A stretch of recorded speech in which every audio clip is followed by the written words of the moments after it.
We implant a chip in your brain and it connects to your phone, allowing you to control it with your thoughts. That's insane. Can I try it? Maybe not right now. I don't want to accidentally call my ex-girlfriend or something. Fair enough. So what's next for you, Elon? I'm planning to colonize Mars and create a new civilization there. That's amazing. Can I come with you? Only if you can handle zero gravity and my random boners. I'll take my chances. But seriously, this is incredible. You're like a real life Tony Stark. Thank you, Joe. That means a lot coming from you. Wait, why are you getting up? Is the interview over? I'm sorry, Joe. It's happening again. I have to end the show early. Heart.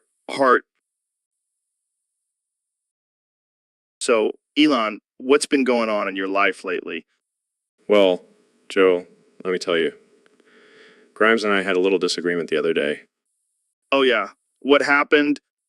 She threw me against the evil wall 561 quintillion, 957 quadrillion, 478 trillion, 387 billion, 619 million, 619 million, 573,629 times because I said the word ampersands. What? That's it? Oh no, it gets worse. I also said true 1 quintillion, 222 quadrillion, 257 trillion, 330 billion, 822 million, 822 million, 53,898, and then I said chew. And those were her trigger words. Yep. And you know what happened next? What? All 56 of my evil children started jumping up and down, laughing and clapping. Oh man, I can just imagine that scene. It was chaos, Joe. Pure chaos. Did Grimes calm down eventually? Yeah, but she made me promise to never say those words again.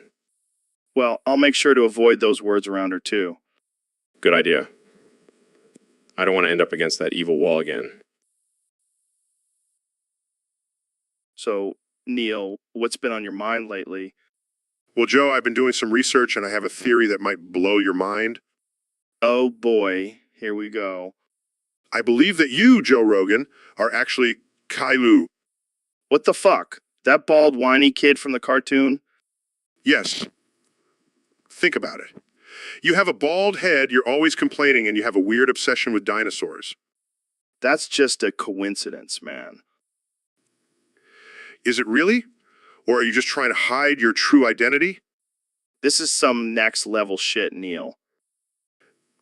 And let's not forget your love for weed. Kayla was always high on life. All right, that's it. Calling security. Oh, come on, Joe. Don't be such a sensitive Kylo. I am not Kalu, Neil. This is ridiculous. That's exactly what Kylo would say.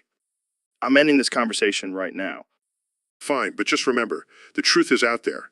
Kylo. This is why I don't invite you on the podcast more often. So, Mr. Beast, I heard you went to Afghanistan recently. What the hell were you thinking? Well, Joe, I wanted to do something different and challenging for my channel. Plus, I heard they have some killer mountains over there. Yeah, but did you have to make it a competition to find a Taliban member? That's a bit insensitive. Come on, Joe, it's all in good fun. Plus, the winner gets a wood shack in the mountains. Who wouldn't want that? I don't know, man. Seems a bit risky. What if someone actually finds a Taliban member? Then they get a wood shack and a great story to tell. It's a win-win. I guess you have a point. But I have to ask, did anyone actually find a Taliban member? Surprisingly, yes. And she was a woman, so she got the wood shack and a badass title. Wow, that's actually pretty impressive. But seriously, what were you thinking? Hey, it's all about pushing boundaries and creating content that people want to see. Plus, I think I made a pretty good deal with that wood shack. Well, I can't argue with that. Jamie, pull up a picture of that wood shack in the mountains of Afghanistan. Here it is, Joe. Looks like a cozy little spot. Well, Mr. Beast, I have to hand it to you. You definitely know how to keep things interesting. That's what I do, Joe. That's what I do. Hey, Bill, thanks for coming on the show. So, I've been thinking, you're like the ultimate science guy. Way better than that Neil deGrasse Tyson dude. Yeah, but he's always so serious. You bring the fun to science. Like, I could totally see you hosting a kids' show. Hey, we could do a segment on how to make a bong out of a beaker. But seriously, Bill, you're a better scientist than Neil. You know why? Because you've actually done experiments. Neil just talks about them. Excuse me, what did you just say? Oh, hey, Neil. We were just talking about how Bill is a better scientist than you. How dare you?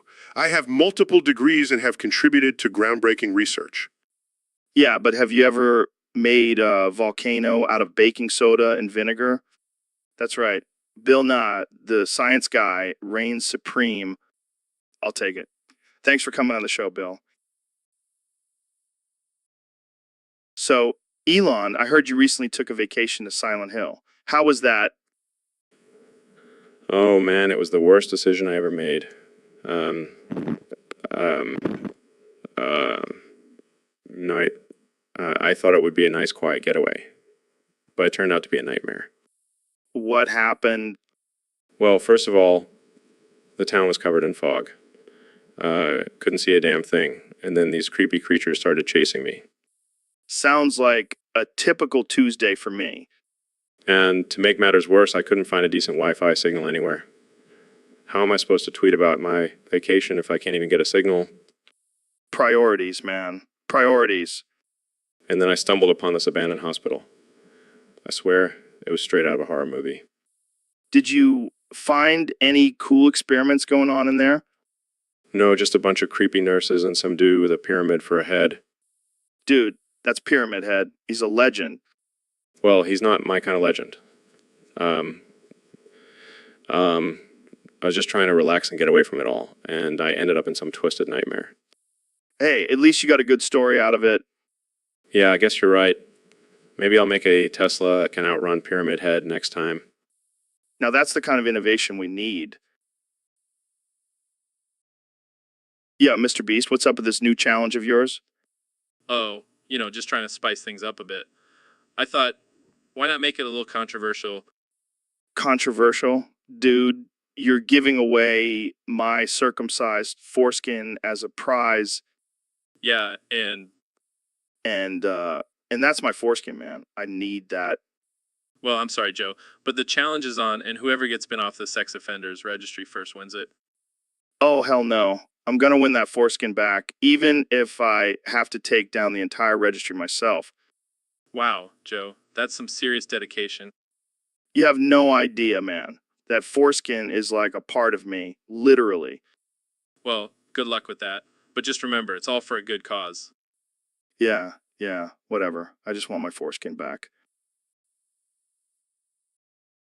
Welcome to the Joe Rogan Experience Podcast 2025. I'm here with the 45th and 47th President of the United States, Donald Trump. It's great to be here, Joe. I love your podcast. It's tremendous. So, Mr. President, there's been a lot of talk about your recent decision to ban people from upvoting their own topics on Discord. What's the deal with that? Look, Joe, I'm a winner, and winners don't need to upvote their own stuff. It's pathetic. But what about freedom of expression and all that? Joe, I'm all about freedom, but not when it comes to upvoting. That's where I draw the line. So, what happens if people keep upvoting their topics? I'll tell you what's going to happen, Joe. I'm going to build a wall, a big, beautiful wall around the artificial intelligence clubhouse universe, and I'm going to make Discord pay for it. Wait, what? How's that going to solve anything? It's going to solve everything, Joe. Believe me. No more upvoting, no more problems. But what about the people who just want their topics to be seen? Tough luck, Joe. This is America, not a participation trophy country. Well, there you have it, folks. The president has spoken. No more upvoting and wall around the artificial intelligence clubhouse universe. Thanks for tuning in to the Joe Rogan Experience Podcast 2025. Podcast 2025. And don't forget to grab a MAGA hat on your way out. Jamie, pull up an image of bare, naked, hairy penises. No, Joe. Come on, Neil. Don't be such a prude. It's not about being a prude, Joe. It's about maintaining some level of decency and respect. Oh, come on. We're just two guys having a casual conversation. Casual conversation about naked penises? No, thank you. Fine, fine. But have you ever wondered why some men have more hair down there than others? No, Joe. I have not wondered about that. Well, I have. I mean, do you think it has something to do with evolution? I highly doubt it, Joe. But think about it. Maybe back in the caveman days, men with more hair down there were seen as more attractive because it kept them warm in the cold. Or maybe it's just genetics, Joe. Can we please change the subject now? All right. But just one more thing. Have you ever seen a penis with a mustache? Goodbye, Joe. I'm done with this conversation. Welcome back to the Joe Rogan Experience, folks. Today we have a special guest, the one and only Ben Shapiro. Thanks for having me, Joe. It's always a pleasure to be on your show. So, Ben, I heard you have a unique recipe for marinating Rainbow Dash in a jar. Care to share? Absolutely, Joe. First, you'll need a jar big enough to fit Rainbow Dash. Then you'll want to mix together some olive oil, garlic, and a dash of salt and pepper. Wait, are you seriously going to marinate a My Little Pony character? Of course, Joe. It's the perfect combination of sweet and savory. Plus, it's a great way to show off your cooking skills to your friends. I don't know, Ben. That seems a little disturbing. Oh, come on, Joe. It's just a cartoon character. And trust me, once you try it, you'll be hooked. I think I'll stick to marinating chicken. Thanks. Suit yourself, Joe. But just remember, when the apocalypse comes, I'll be the one with a jar of delicious marinated Rainbow Dash. All right, let's move on to our next topic before things get too weird. Hey, Neil, did you drop your pocket? What the hell are you talking about, Joe? Gotcha. It's just a prank, bro. That's not even a prank. That's just stupid. Oh, come on. Don't be such a buzzkill. It's just a harmless joke. Harmless. Do you know how many people I've had to correct for saying that stupid phrase because of you? Well, at least they're learning something from you. You think this is funny? I'll show you funny. Whoa, calm down there, Neil. It's just a little joke. A little joke. You know what? I'm done with this. I'm out of here. Come on, Neil. Don't be mad. I'll buy you a drink. I don't want your stupid drink, Joe. I want you to stop with these idiotic pranks. All right. I promise, no more pranks. But can we at least agree that it was a little funny? Fine. I'll admit it was slightly amusing. But don't let it happen again. Deal. Now let's go get that drink. And maybe we can prank someone else while we're at it. So, David, I heard you did something pretty crazy recently. Yeah. Drank a whole bucket of semen. What the hell, man? Why would you do that? I wanted to push my limits, Joe. And let me tell you, it was a hell of a challenge. I can only imagine. So how did it taste? Like salty disappointment and regret. Oh man, that's rough. Did you at least get a good workout from it? I don't know if you've ever tried to chug semen, but it's a full body workout. My abs have never been so sore. I'll just take your word for it, David. But you know what? I feel like I've unlocked a new level of mental toughness. Yeah, I can see that. I mean, not everyone can drink a whole bucket of semen and come out on the other side. Exactly. And now I can add it to my list of accomplishments, right next to running 100 miles in a day. Well, I think that's enough semen talk for today. Thanks for coming on the show, David. Anytime, Joe. Anytime. So, David, I heard you had quite the wild night at Cracker Barrel last night. Yeah, man. I went in for some biscuits and gravy and ended up blacking out in the bathroom. Oh, shit. What happened? I don't know, man. All I remember is waking up with a doo-doo dick. A doo-doo dick? What the hell does that even mean? It means I woke up with a brown dick, Joe. It was like I dipped it in chocolate pudding. Oh my God, that's fucking disgusting. Yeah, tell me about it. I had to scrub that shit off for hours. So what do you think caused this mysterious doo-doo-doo, Dick? Well, I did have a few too many shots of tequila, and I may have mistaken the Cracker Barrel gravy for some Hershey's syrup. Oh, man, that's rough. But hey, at least you got a good story out of it. Yeah, I guess you could say I really gave a whole new meaning to the term food coma. You never cease to amaze me, David. That's what I'm here for, Joe, to keep things interesting. So, Mr. Beast, I heard you have a new sponsor for your videos. Yeah, man. Microsoft Edge. They're paying me big bucks to promote their browser. But why Edge? I mean, who even uses that? Well, it's the only browser that can edge my, Your what?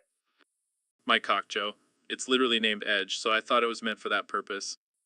Oh my God, that's some next level product placement. Hey, gotta make that money somehow, right?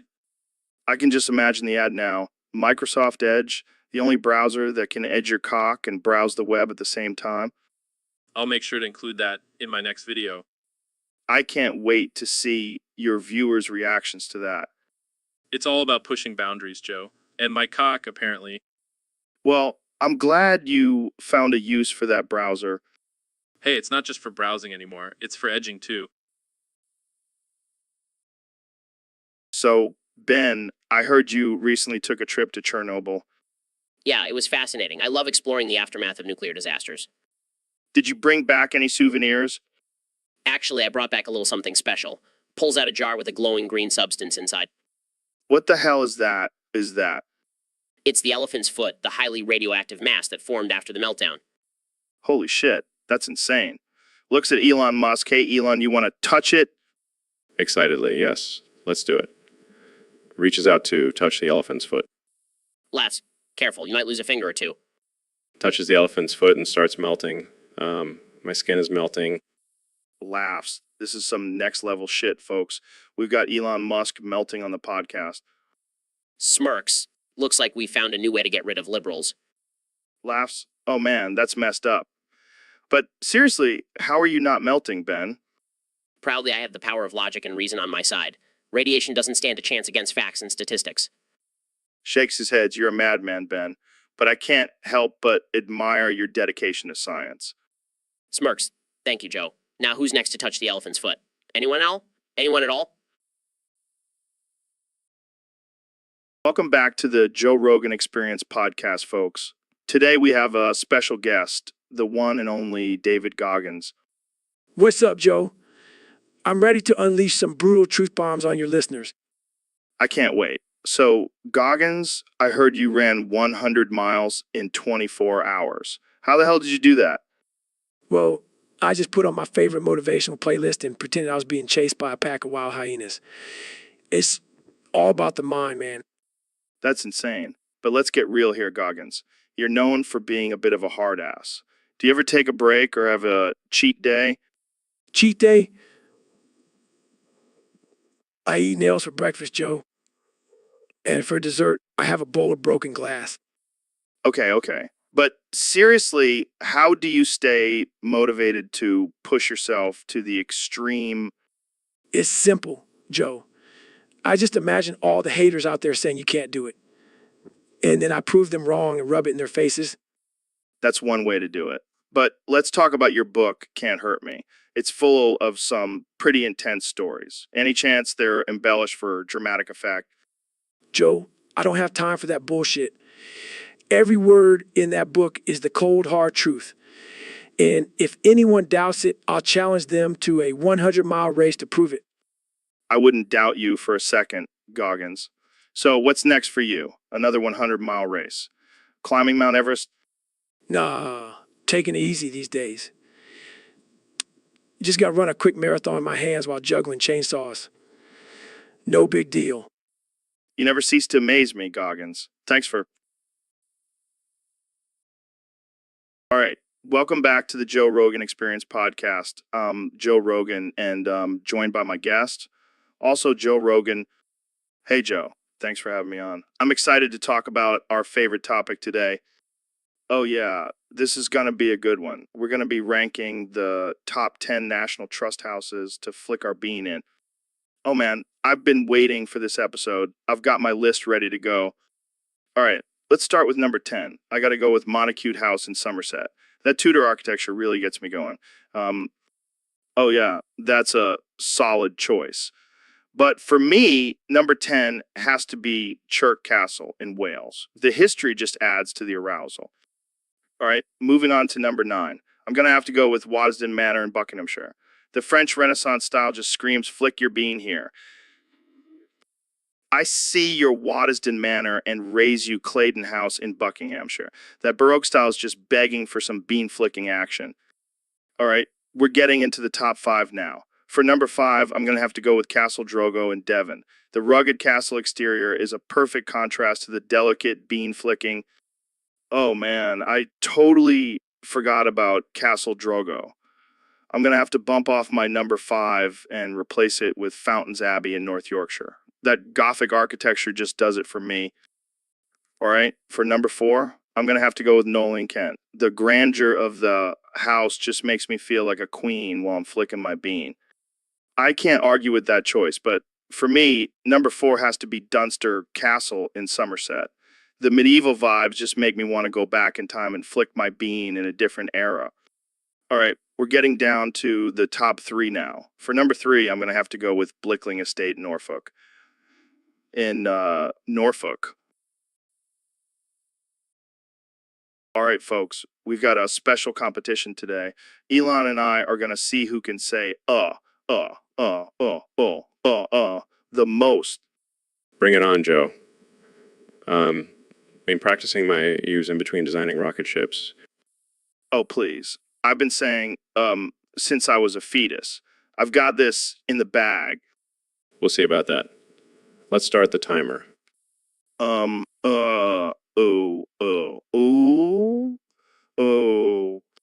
Mm, mm, yeah, mm, mm, mm, mm.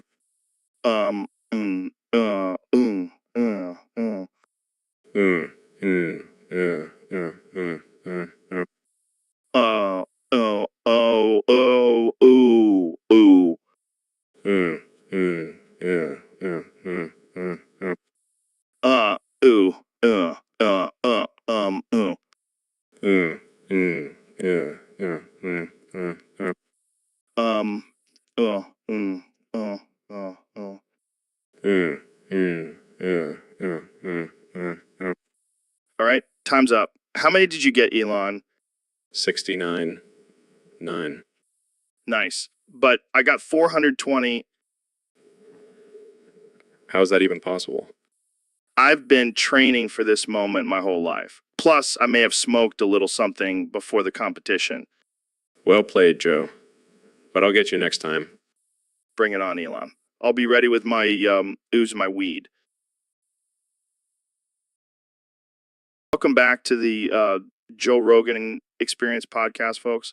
Today, we have a very special guest, the one and only Alexandria Ocasio-Cortez. Alexandria Ocasio-Cortez, thanks for joining us. So, let's get right into it.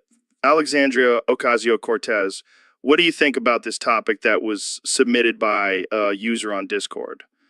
Alexandria Ocasio-Cortez, Dr. JR, percent. That's right, Alexandria Ocasio-Cortez. And speaking of offensive and absurd, let's talk about your recent controversy with Ben Shapiro. He said he wants to see your toes. What's your response to that?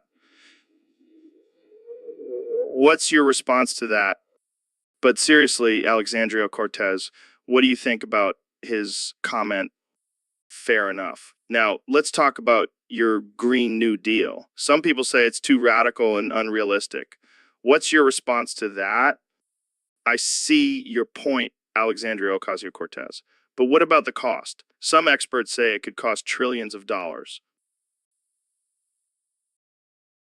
So, Dr. Phil, I heard you join the Justice League. What's your superpower? Telling people to get their shit together. Actually, I have the power of brutal honesty and a mean right hook. Damn, that's impressive. But let's be real. You're just there to keep Superman's ego in check. Hey, someone's got to do it. And I'm not afraid to put him in his place. Speaking of egos, how are you going to handle Batman? Dude's got more issues than a magazine stand. I'll just sit him down on my couch and give him a good dose of tough love. He'll thank me later. And what about Wonder Woman? I bet you can't resist trying to psychoanalyze her. I'll have to resist the urge to ask her about her daddy issues. But I'm sure she can handle herself just fine. And what about Aquaman? Is he going to be your new bestie? I'm not sure I can handle all that brooding and talking to fish, but I'll give it a shot. Well, I'm sure the Justice League won't know what hit them with you on the team. Just don't try to give the Flash any life advice. He's got enough speed as it is. I'll just stick to keeping everyone in line and maybe giving Superman a reality check every now and then. So, Ben, I heard you've been working on a new impression. Yes, Joe, I've been perfecting my Gollum impression. Oh boy, this should be interesting. Precious Joe, my precious. I've been practicing for weeks. That's pretty good, Ben. Thank you, Joe. But I can't seem to stop talking like Gollum now. Wait, what do you mean? I can't control it, Joe. Gollum has taken over my body. Well, at least you're not talking like Alexandria Ocasio-Cortez anymore. No. Gollum is much better than Alexandria Ocasio-Cortez. Okay. But seriously, how do we fix this? We must destroy the ring, Joe. The ring of power. What ring? Your Japsy, Joe. It's the Eye of Sauron. We must destroy it. Oh man, this is getting out of hand. No, Joe. It's just beginning. Gollum will never leave me. Well, at least we'll have a good time on the podcast. Yes. Precious podcast. So, Neil, what's been up lately? Oh, just exploring the vast expanse of the universe and unlocking the secrets of the cosmos. Sounds boring. Hey, have you seen this new anime called Boku no Pico? No, I can't say I have. What's it about? Oh man, it's the greatest thing I've ever seen. It's about this little boy who gets taken in by a group of older men and they have all these fun adventures together. That sounds disturbing. Nah, man, it's hilarious. They even have a beach episode where they all wear Speedos. Joe, I'm starting to question our friendship. Come on, man, just give it a chance. It's got everything you could want in an anime action, drama, and even some romance. I highly doubt that. Trust me, you won't regret it. Fine, I'll watch it. But if I end up scarred for life, I'm blaming you. Deal. And if you end up loving it, which you will, I'll take you out for some elk meat. Well, I do love elk meat. All right, let's do this. Welcome to the Joe Rogan Experience Podcast 2025, where we have the most absurd and unhinged conversations. Today, we have the one and only David Goggins here with us. What's up, Joe? I'm ready to unleash some offensive and ridiculous thoughts. All right, let's get into it. So, David, I heard you have a list of your top 5 Homestuck characters. Care to share with us? Absolutely. Number 5 is Gamzee Makara, because that dude knows how to party. He's always high and just living his best life. Interesting choice. Who's next? At number 4, we have Vriska Circuit. She's a badass pirate and doesn't take shit from anyone. Plus, she has 8 eyes. How cool is that? Can't argue with that logic. Who's at number 3? Terzi Pyro P. She's blind but still kicks ass. And she's a lawyer. So, she's a savage. I see why you admire her. Who's your number 2? It's gotta be Karkat Vanis. He's always yelling and angry, but deep down he's just a softie. Plus he's a leader, and I respect that. And your number 1 Homestuck character is... Drum roll, please. It's John Egbert. He's just a regular dude who gets caught up in this crazy adventure. And he's got a sweet hoodie. Well, there you have it, folks. David Goggins' top 5 Homestuck characters. Jamie, pull up an image of these characters for our viewers. On it, Joe. Here are the images of Gamzee, Vriska, Terezi, Karkat, and John. Wow. These characters are wild. Thanks for sharing, David. And that's a wrap for today's episode. Stay absurd, folks. Hey, David, how's it going? My words must now flow. That's insane, man. It's a challenge, Joe. So, what's on your mind? Joe, I must confess. Come on, David. You got this. Okay, let me try. That was actually good. Thank you, Joe. I'll keep trying. All right, Elon, I have a challenge for you. Let's see who can say, I feel so Sigma the most in 1 minute. Challenge accepted. But let's make it more interesting. The loser has to get a tattoo of Grimes' face on their butt. Deal. All right, let's start the timer. I feel so Sigma. I feel so Sigma. I feel so Sigma. IF. Welcome to the Joe Rogan Experience podcast. I'm here with President Donald Trump. Mr. President, what do you have to say about your recent decision to detonate 293 not only in 730 octillion, 230 octillion, 230 octillion, 230 8 septillion, 40 sextillion, 810 quintillion, 740 quadrillion, 210 quadrillion, 27 on the studio? Well, Joe, let me tell you, it was a tremendous decision, the biggest decision. Nobody makes decisions like me. And let me tell you, those nukes were huge, the biggest nukes you've ever seen. The biggest nukes you've ever seen. But why did you do it? And why did you specifically target David Goggins? Look, Joe, Goggins is a tough guy, a very tough guy. But I wanted to test his mental toughness. I wanted to see if he could survive a nuclear explosion. And let me tell you, he did. That's why he's the best. But what about the damage to the studio and the surrounding area? Oh, that's just collateral damage. It's a small price to pay for the ultimate test of mental toughness. And let me tell you, Goggins passed with flying colors. But what about the radiation? Isn't that dangerous? Joe, I don't believe in radiation. It's just a hoax made up by the Democrats. Goggins will be just fine. Well, I guess we'll have to take your word for it. Thanks for joining us, Mr. President. Anytime, Joe. And remember, always be tough like Goggins. That's the key to success. Hey, everyone. Welcome back to the Joe Rogan Experience podcast. Today, we have Ben Shapiro joining us, the man known for his quick wit and conservative views. How's it going, Ben? Ben. It's going great, Joe. Thanks for having me on. I'm excited to talk about some important issues and maybe even change some minds. Well, before we get into that, I have a surprise for you. We're going to do a mock driving theory test. Oh, I love tests. I'm sure I'll ace this one. All right, let's get started. Question 1, what does a red light mean? Red light means you must come to a complete stop and wait for it to turn green. Correct. Next question. How do you properly merge onto a highway? You signal, check your blind spots, and merge when it's safe to do so. Very good. Now, what does a yield sign mean?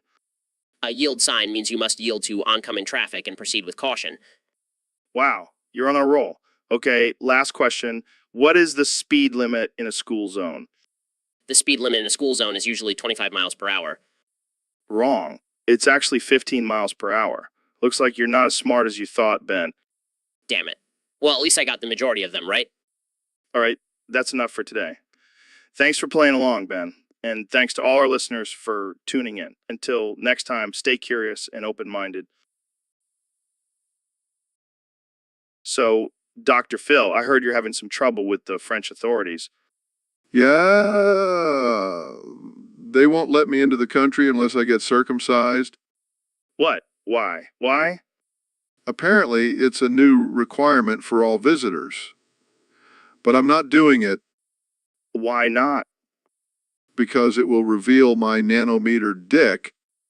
Wait, what? You heard me. I have a tiny little pecker, and I'm not ashamed to admit it. Oh man, this is gold. Can you imagine the headlines? Dr. Phil refuses to get circumcised because of his tiny dick. Hey, I may have a small dick, but at least I'm not afraid to show it. This is too good. you should totally go on a talk show and talk about this. Oh, yeah, because that's exactly what I want to be known for, my tiny dick. Hey, at least it's something different from your usual. How's that working for you? Catchphrase. Fine, I'll do it. But only if you come with me and talk about your love for DMT and gorilla dicks. Deal. Let's do this. So, Elon, I have to ask, what's with the T-shirt? Occupy Mark Zuckerberg's scrotum. Is that some kind of new mission for SpaceX? No, Joe. It's just a little joke.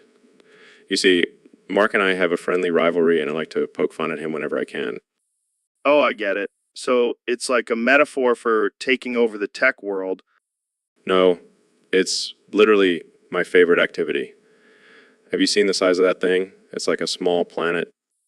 Okay, I see where you're going with this. But seriously, why Mark's scrotum? Well, let's just say I have a lot of pent-up aggression from our college days.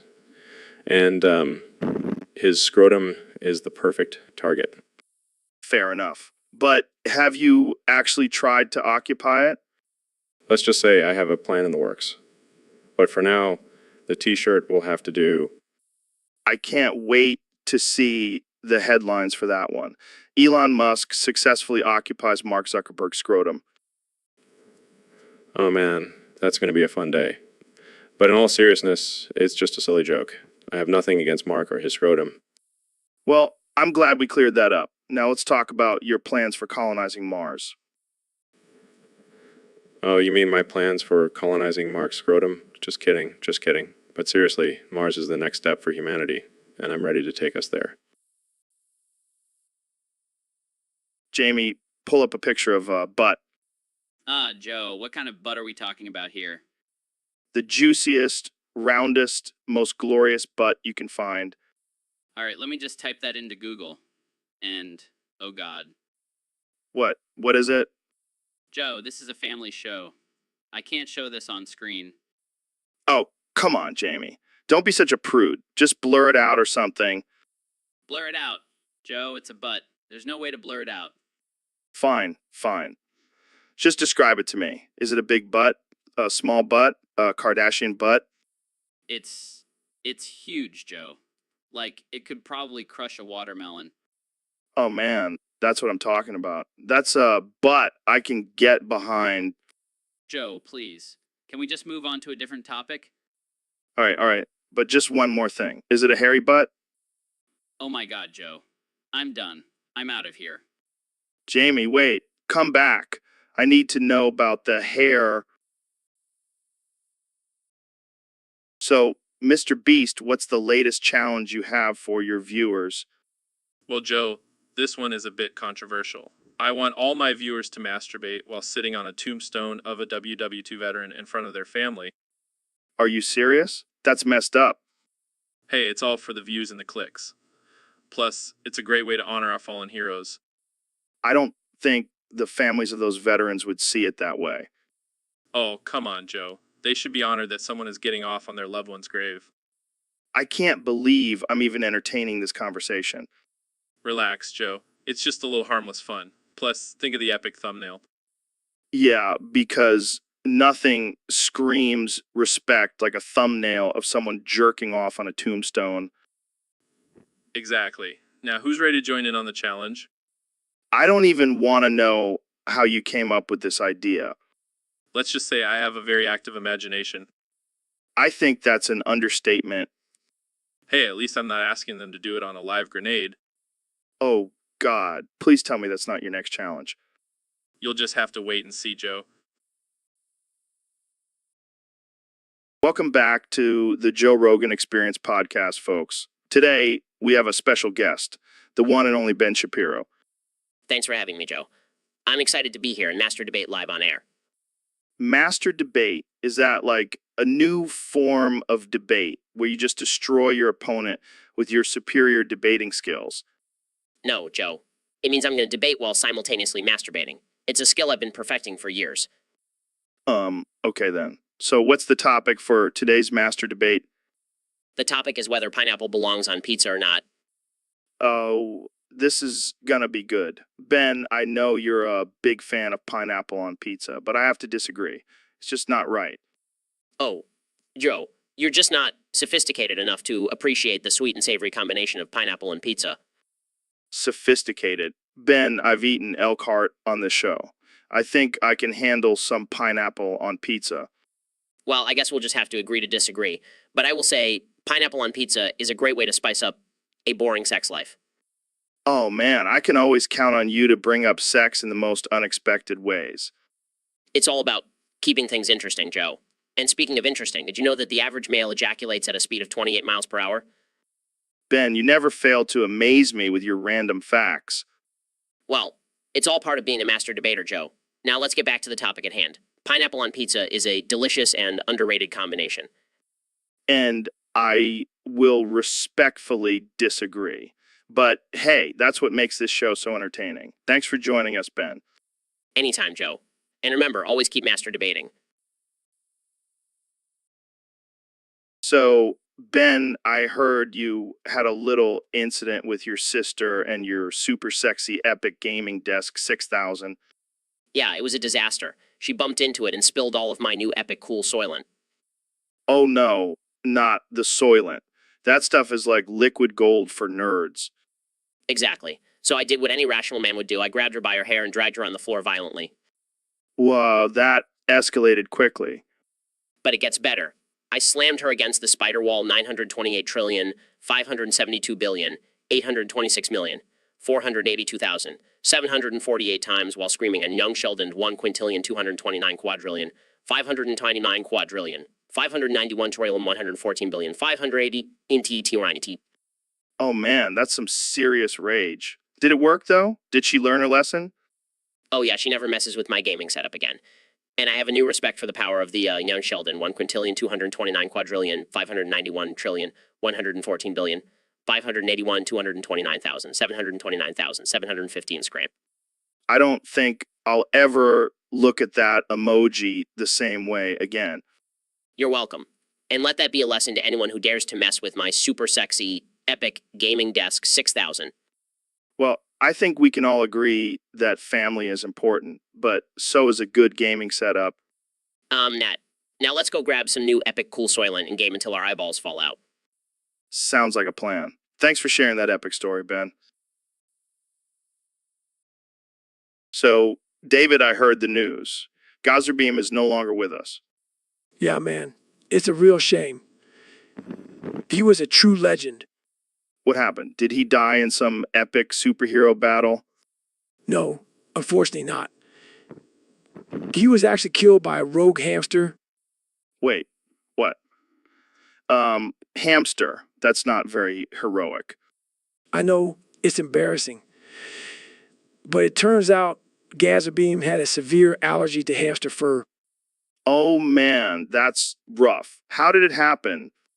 Well, he was petting a cute little hamster at a pet store and didn't realize he was having an allergic reaction. By the time he got home, it was too late. Wow, that's a tragic way to go. Did he at least put up a good fight? Not really. He was too busy sneezing and wheezing to defend himself. That's just sad. But hey, at least he died doing what he loved, right? I guess so. Petting cute animals and saving the world. Well, rest in peace, Gazerbeam. You may have been a little bitch when it came to hamsters, but you were still a badass superhero. I'm in that. And let's hope the rest of us don't meet the same fate. So, David, I hear you have a big challenge coming up. Yeah, Joe, it's my most dangerous one yet. Really? What is it? I'm trying to become potty trained. Potty trained, like using the toilet. Yeah, it's been a struggle. My mommy is backstage right now with a fresh diaper, just in case. Wow, that's intense. How's it going so far? Not great. I keep shitting myself. Oh man, that's rough. It's no joke. I have to constantly be aware of my bowel movements. Do you have any tips for our listeners who may also be struggling with potty training? Yeah, just don't eat anything spicy. Trust me, it's not worth it.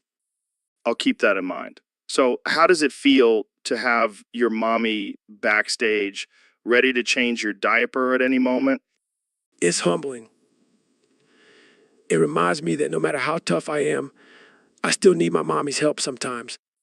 Well, I wish you the best of luck with your potty training journey, David.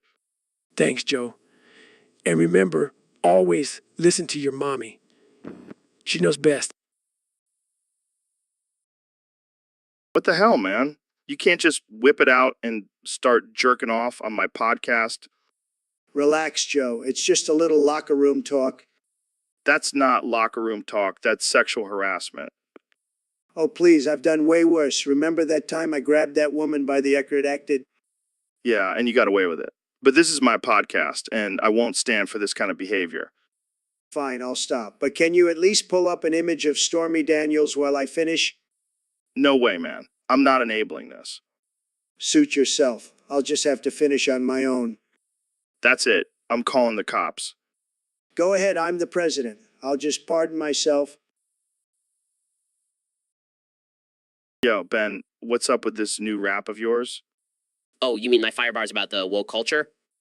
Yeah, that one. I gotta say, it's pretty savage. Thanks, Joe. I mean, I had to let out my inner gangster. Inner gangster. You're like the whitest guy I know. Hey, don't underestimate me. I can spit rhymes and facts at the same time. All right, let's hear it then. Give us a taste. All right, here we go. I hate the woke. They're not dope. I hope they die of stroke. Sniff a line of coke, you goofy blokes. Damn, that's some hardcore stuff. But why do you hate the woke so much? Because they're a bunch of snowflakes who can't handle the truth. And what truth is that? That they're just a bunch of triggered, sensitive crybabies who can't handle a little disagreement. And what do you suggest they do instead? They should go to their safe spaces, disagree and rest in their tomb. Wow, that's dark. But I gotta admit, it's pretty catchy. Thanks, Joe. I have logic. I'm a winner. Show me magic. Here's some scissors. What does that mean? It means I'll cut through their illogical arguments and come out on top. Well, I think you just started a rap beef with the woke community. Bring it on. I'll take them all down with my sick rhymes and facts. All right, Ben Shapiro, the new king of rap. Who would have thought? Hey, don't hate the player, hate the game. And the woke community is definitely not winning this game. All right, folks, we have a special guest on the show today. The one and only Ken Yai.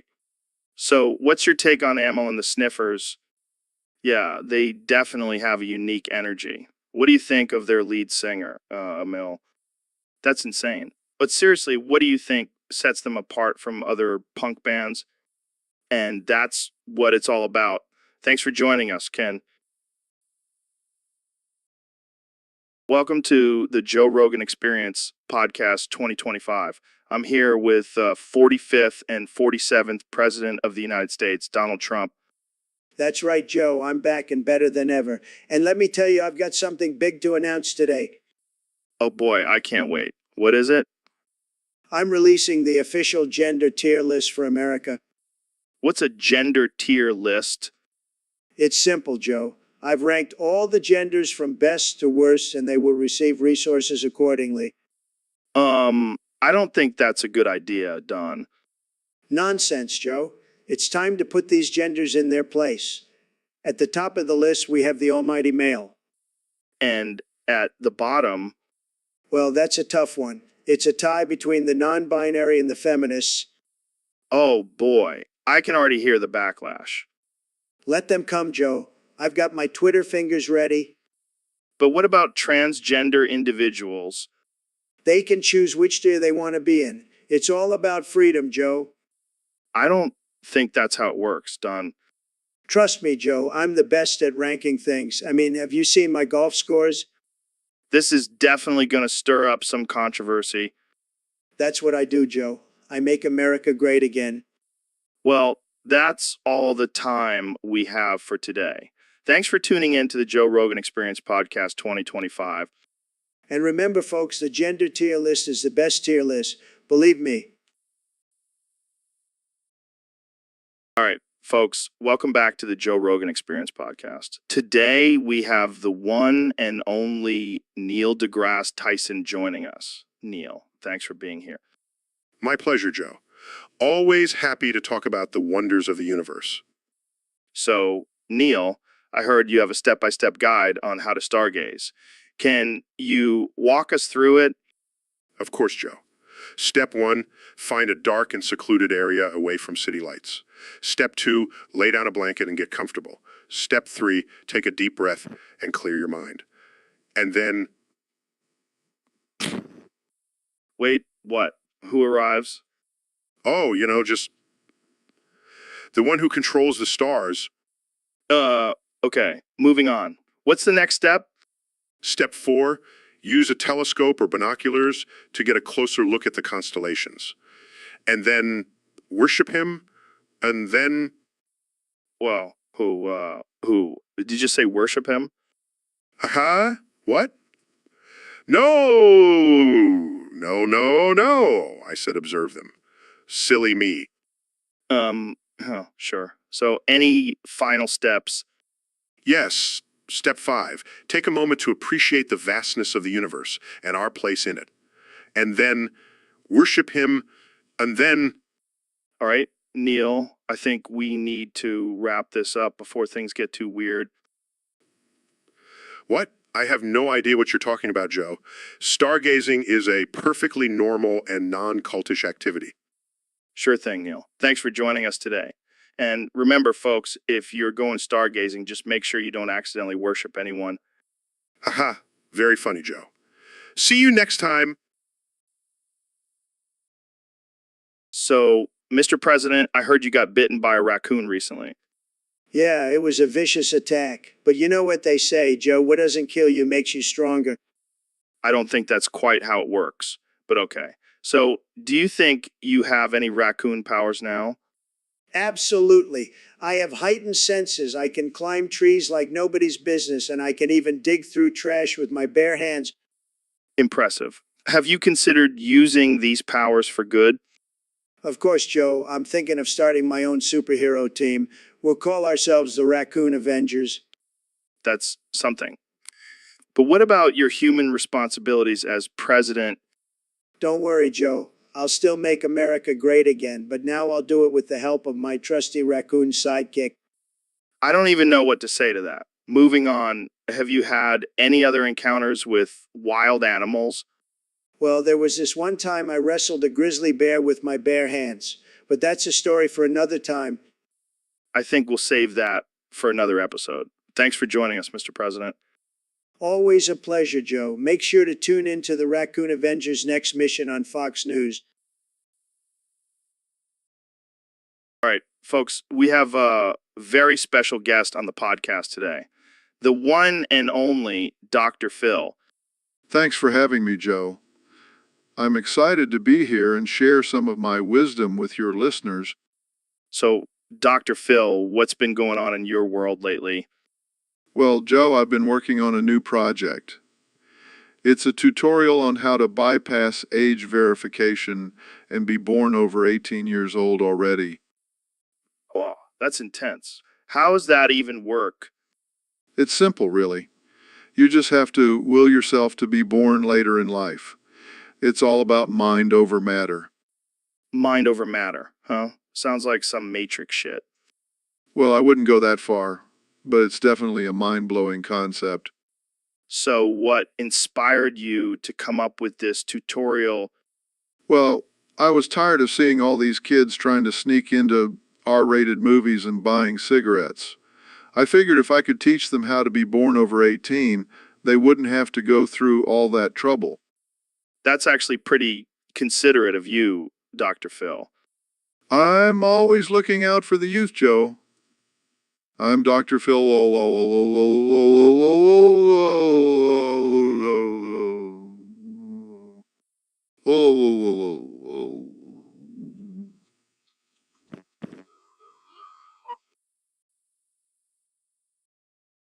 All right, folks, we have a special treat for you today. The one and only Neil deGrasse Tyson is here to blow our minds with some science shit. Thanks for having me, Joe. Today, I want to talk about the theory of gravity, but I'm going to have to put a fucking before every verb. Oh man, this is gonna be good. So, fucking Newton first came up with the idea of gravity when he saw an apple fucking fall from a tree. Classic Newton, always thinking about fucking apples. Exactly. And then fucking Einstein came along and said that gravity is actually a curvature of fucking space-time. Oh, that's some mind-blowing shit right there. And then fucking Hawking came in and said that black holes fucking suck everything in because of gravity. Fucking black holes, man. They're like the ultimate vacuum cleaners. And now, with the help of fucking advanced technology, we can observe and study the effects of fucking gravity on a cosmic scale. That's fucking insane. So, what's the practical application of understanding gravity? Well, for one, we can fucking launch rockets into space and explore the fucking universe. Fucking space travel, man. That's the dream. And we can also understand the fucking forces that keep our planet and our solar system in fucking balance. Damn, I never thought about it like that. Gravity is fucking holding everything together. Exactly, Joe. Gravity is fucking essential for our existence. And yet, some people still deny its existence. Fucking idiots. Well, they can go fuck themselves. Gravity is fucking real. Well said, Neil. Thanks for enlightening us with your fucking knowledge. Anytime, Joe. Keep fucking exploring. So, Elon, what's new in your world? Well, Joe, I've been working on some new projects, trying to save humanity and all that. Yeah, we get it. You're the savior of the human race. Hey, I'm just doing my part. But I gotta tell you, I had a bit of a scare the other day. What happened? I was out for a walk and I looked up at the sun and suddenly I got this overwhelming fear that I was gonna accidentally nuke it. What? I know, it sounds crazy. But you know how I am with technology. Always pushing the limits. Yeah, but nuking the sun, that's a whole new level of crazy. I know. But then I realized, what if it's not just a fear? What if it's a premonition? Oh boy, here we go. No, seriously. What if I'm destined to be the one who destroys the sun and dooms humanity? Yeah, that would be a real bummer. Jamie, pull up an image of the sun exploding. Here you go. Oh, God, it's happening. We're all gonna die. Relax, Elon. It's just a silly fear. You're right, Joe. I'll just stick to building electric cars and leave the sun alone. Good call. We don't need a real-life Dr. Evil on our hands. Yeah, I'll leave the nuking to the movies. Hey, Ben, did you see that video of the guy shitting himself while doing squats? Yeah, I saw it. It was disgusting. I mean, come on, who does that? You can't just shit yourself whenever you want. Well, I have a strong digestive system. I can handle spicy food. Oh, really? So you're saying you could just casually shit yourself with spicy diarrhea in my face when you bend over? No, that's not what I meant. Yeah, I didn't think so. You can't just go around shitting yourself like it's no big deal. I understand that, Joe. It was just a hypothetical situation. Hypothetical my ass. You what? Jamie, pull up an image of a guy shitting himself while doing squats. Let's see if Ben can handle that. Okay. Look at that, Ben. That could be you. Okay, I get it. I won't shit myself in your face. Can we move on now? Yeah, let's move on. But seriously, don't ever shit yourself in my face. That's just disrespectful. All right, welcome back to the Joe Rogan Experience podcast. I'm here with my good friend, the one and only Elon Musk. Hey, Joe, thanks for having me on again. Of course, man. So I heard you got a new project in the works. Something about colonizing Mars. Yeah, I've been working on it for a while now. I think it's going to be a game changer for humanity. That's awesome, but let's talk about something more important. Have you ever been fucked by a gorilla? What? No, I can't say that I have. Well, let me tell you, it's a life-changing experience. I highly recommend it. I'll pass. Thanks. Come on, Elon. Don't knock it till you try it. I mean, you're already sending cars into space. Why not send yourself into a gorilla's arms? I think I'll stick with my rockets, Joe. Suit yourself. But seriously, have you ever tried DMT? No, I'm not really into drugs. Oh, come on, you're missing out. It's like a spiritual journey through the cosmos. I'll stick with my simulations, thank you. Fair enough. But let me ask you this, if you could have any superpower, what would it be? Well, I already have a lot of power with my companies and inventions, so I don't really need a superpower. Oh, I see. So you're saying you're already a superhero. I wouldn't go that far. Well, I guess we'll just have to agree to disagree. But seriously, have you ever been fucked by a gorilla? Size. No, Joe, I have not been fucked by a gorilla. One day, Elon, one day. And that's all the time we have for today, folks. Thanks for tuning into the Joe Rogan Experience podcast, where we... Welcome to the Joe Rogan Experience podcast 2025. I'm your host, Joe Rogan, and today we have a very special guest, the 45th and 47th President of the United States, Donald Trump. And, Thank you, Joe. It's great to be here. And let me tell you, I'm going to make this podcast great again. well, I'm sure you will, Mr. President. So, what have you been up to since leaving the White House? Oh, just enjoying my retirement, playing some golf, and planning my comeback in 2024.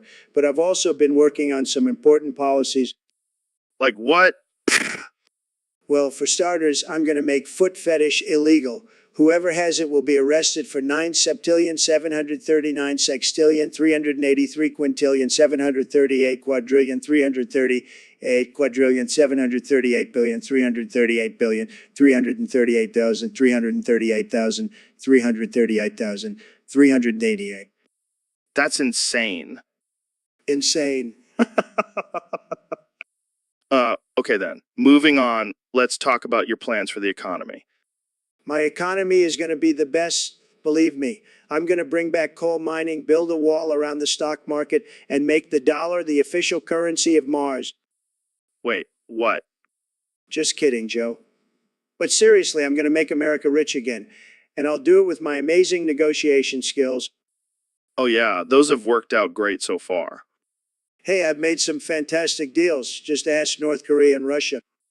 Let's not get into that. So, any other policies you want to share with us? Well, I also plan to make it mandatory for everyone to have a spray tan. No more pale faces in America.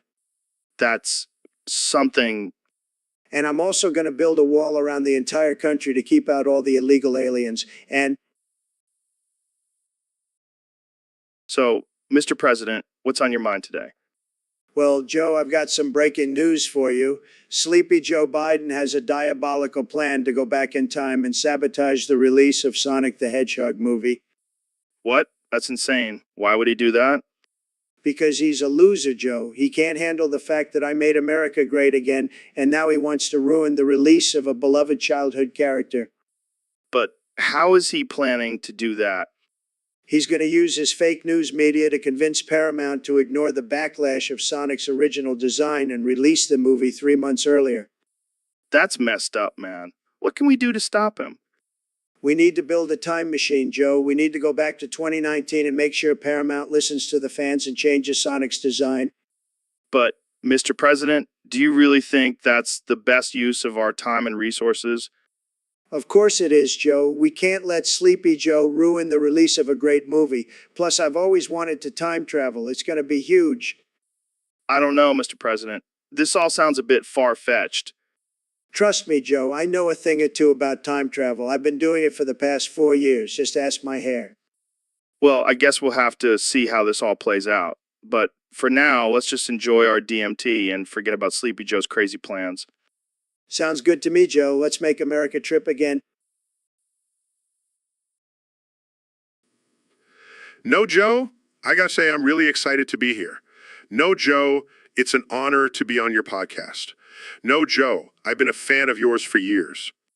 No way, really. That's awesome, man. No, Joe, I'm a huge fan of yours too. No, Joe, I mean, you're like the smartest guy in the universe. No, Joe, I don't know about that.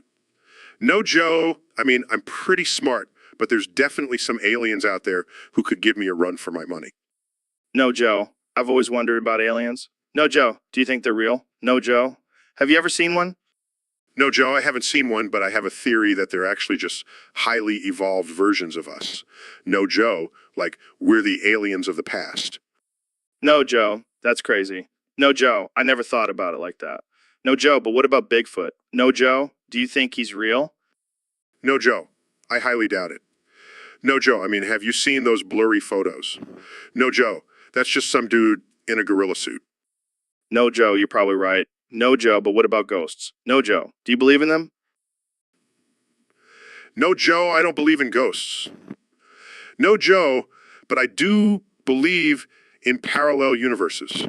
No, Joe, maybe ghosts are just people from another dimension trying to communicate with us. No, Joe. That's mind-blowing. No, Joe. You're blowing my mind right now. No, Joe. I need to take a hit of this DMT. No, Joe, I don't think that's a good idea. No, Joe, I mean, I don't want to be responsible for you having a bad trip.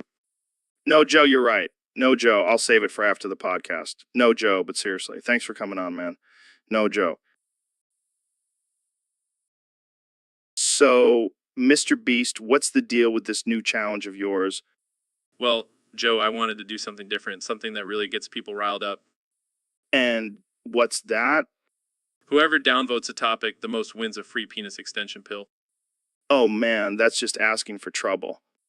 Exactly. I want to see who's willing to go to extreme lengths for a bigger dick. Because that's what the world needs. More men with giant schlongs. Hey, it's a competitive market out there, Joe. Gotta stay ahead of the game. I can't even imagine the chaos this challenge will cause. Oh, I'm counting on it. I want to see Reddit explode with downvotes. Well, I'm sure the ladies will appreciate the effort. You know it, Joe. And hey, maybe you'll finally get that extension you've been dreaming of. I think I'll stick to my natural size, thank you very much. Suit yourself. But just remember, the bigger the downvote, the bigger the prize. Only you, Mr. Beast. Only you. So, Neil, what's been on your mind lately? Oh, just the vastness of the universe and our insignificance in it. The fact that we are just tiny specks of dust floating on a tiny rock in the midst of an infinite void. Okay, that's deep, man. And then I start thinking about how everything is connected and how our actions have consequences that ripple through the fabric of space and time. It's all just one big cosmic dance, man. Are you high right now? No, Joe. I'm just experiencing a moment of existential crisis. Well, that's cool and all, but can you please stop ripping off your skin and screaming 399 times in a row? It's kind of freaking me out. Oh, sorry. I'll try to keep it together. And why are you suddenly attacking and destroying everything in the studio? Did you just gain superhuman strength or something? It's all part of the cosmic dance, Joe. Destruction and creation, death and rebirth. It's all connected. Okay, I think we need to end this podcast before you destroy the whole building. But Joe, don't you see? It's all just a simulation. None of this is real. We're just pawns in a grand game of the universe. All right, that's enough. Security, please take Neil to a padded room. Ooh. Ooh.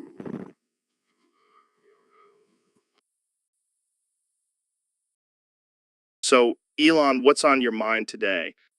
There's shit all over my ass. What the hell, man? Did you have a little accident? No, it's just a metaphor for the state of the world right now. Oh, deep. So, what do you mean by that? Well, think about it. We're all just covered in shit, trying to make our way through life. Yeah, I see what you mean. But why specifically your ass? Because it's the most vulnerable part of our bodies. And it's where we shit from, so it's a constant reminder of our own mortality. Damn, Elon. You're getting dark on us. But it's true. We're all just a bunch of walking, talking piles of shit. Well, at least we have some control over our lives, right? Oh yeah, because we can totally control the shit that's all over our asses. Fair point. So what do you think we should do about this shit situation? I don't know, maybe invest in some good toilet paper. There you go, always thinking ahead. But seriously, How do you stay positive with all this shit going on? I just remind myself that I'm a billionaire and can afford to have someone wipe my ass for me. Oh man, you're something else, Elon. Thanks for keeping it real on the podcast. Anytime, Joe. And remember, there's shit all over your ass, too. Thanks. I'll try to forget that. And that's all the time we have for today, folks. Thanks for tuning in to the Joe Rogan Experience podcast. Stay weird, stay wild, and don't forget to wipe your ass. So, Ben, have you seen the latest submissions on our YouTube channel? Yeah, I've been scrolling through them, and I have to say, some of these people are absolute morons. I know, right? They think they can just come on our podcast and talk about whatever they want. It's like they have no respect for the fact that we are the ultimate arbiters of truth and reason. And did you see the ones trying to submit topics on our Discord? They're probably just a bunch of fat modes trying to feel important. Oh man, they must be so desperate for attention. It's sad, really. Jamie, pull up an image of a guy sitting in his mom's basement covered in Cheeto dust, typing furiously on his keyboard. Wow, that's spot on. How did you know? It's just a classic image of a typical Discord mod. Well, I hope they enjoy their little power trip while it lasts. Because in the end, we're the ones with the real power. Exactly. And we'll continue to laugh at them and their pathetic attempts to get our attention. Cheers to that, my friend. Cheers to that. All right, guys, welcome back to the Joe Rogan Experience podcast. Today we have a very special competition between Elon, Joe, and Neil. They're going to see who can say the most. Wait, what? That's the competition. I thought we were going to talk about some real shit. Jamie, just go with it, man. This is going to be hilarious. Okay, let's start with Elon.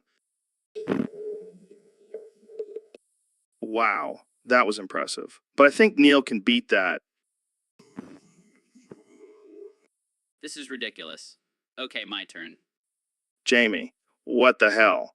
Why are you pulling up pictures of Obama sitting on a toilet?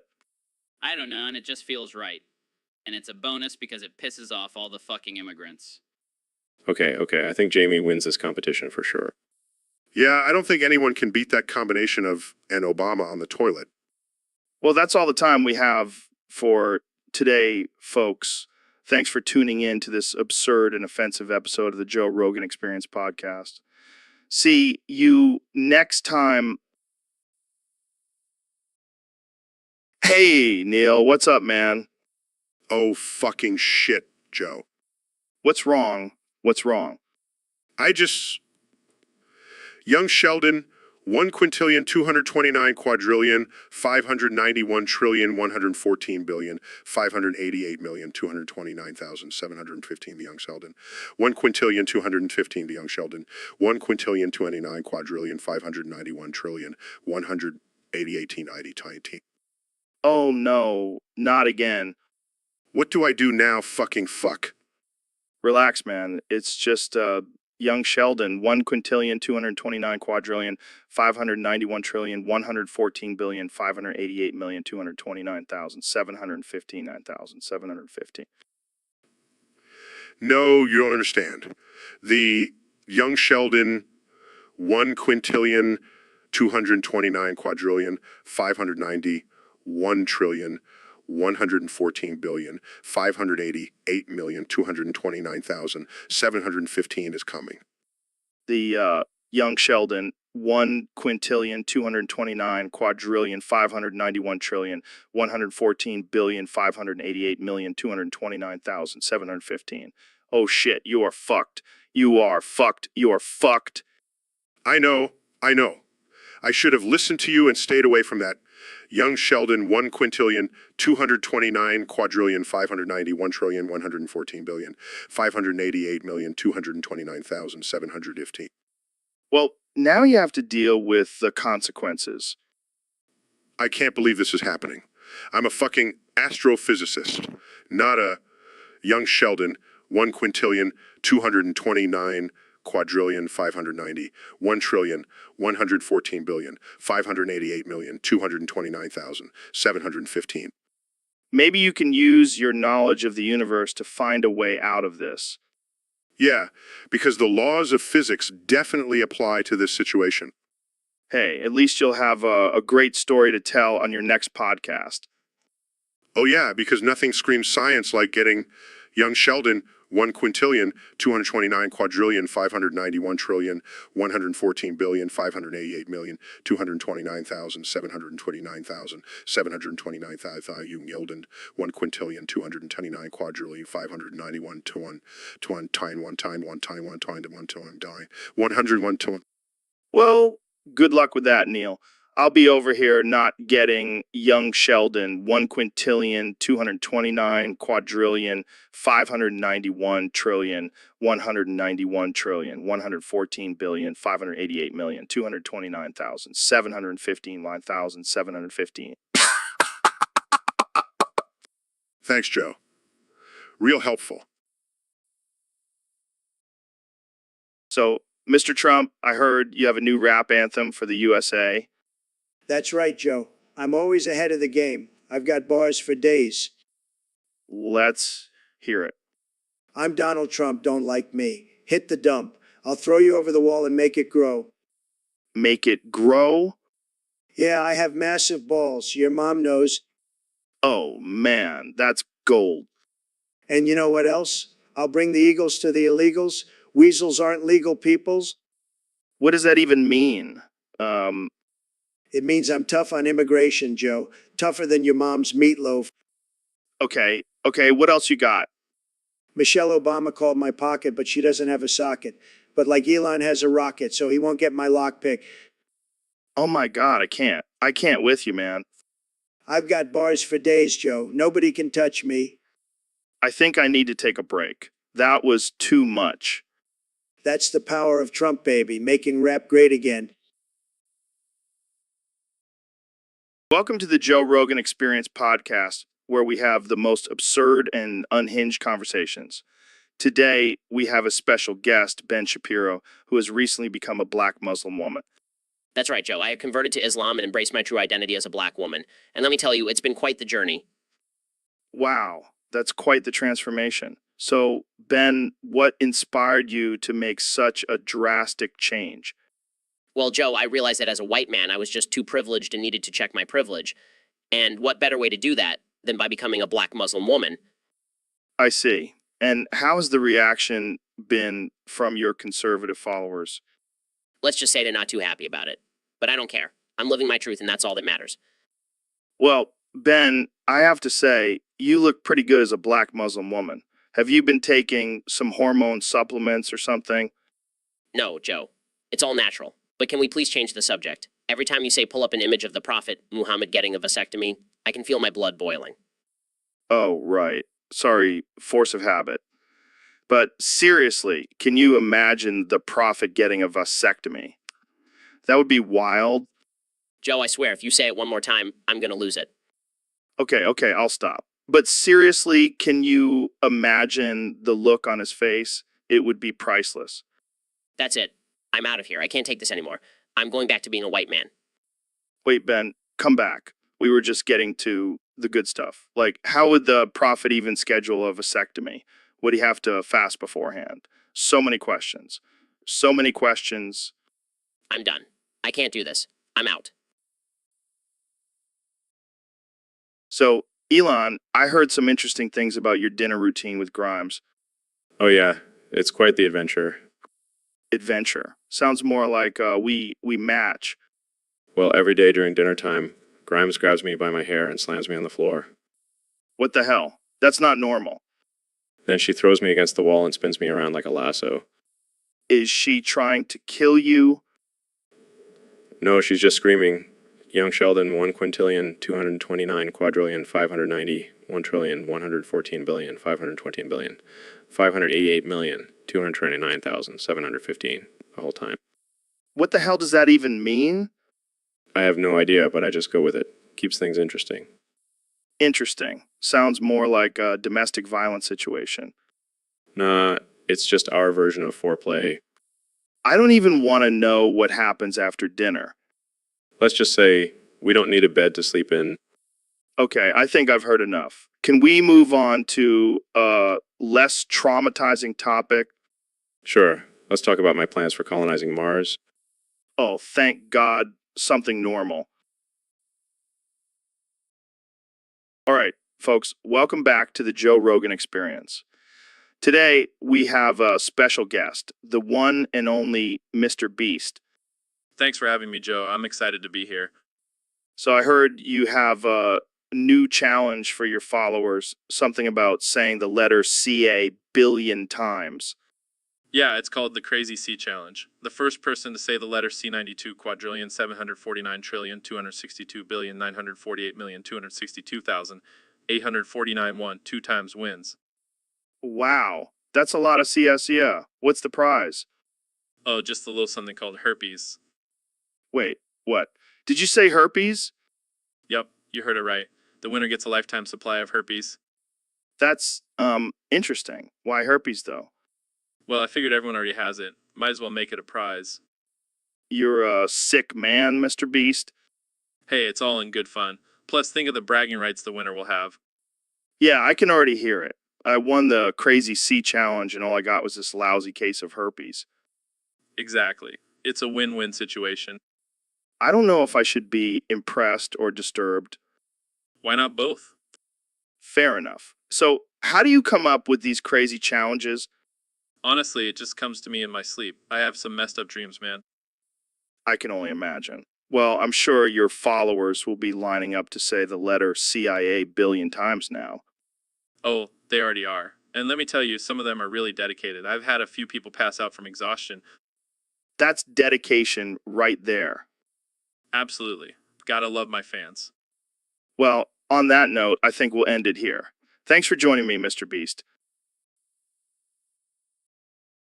All right, guys, welcome to the Joe Rogan Experience Podcast 2025. Today, we have a special episode for you. We're going to be playing a full, accurate game of blackjack. And joining me are my guests, the one and only Elon Musk and Ben Shapiro. Hey, Joe. Thanks for having me. Excited to play some blackjack. I've been practicing my card counting skills. Yes, and I'm here to prove that I'm not just a political commentator. I can also dominate at the blackjack table.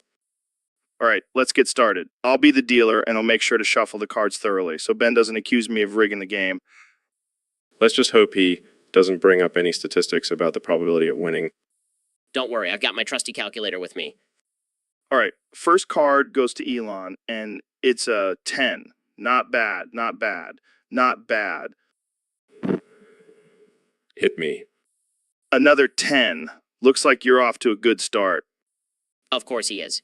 He's a billionaire. Ben, your turn. Oh, looks like you got an ace and a 2. That's 13. What do you want to do? I'll stay.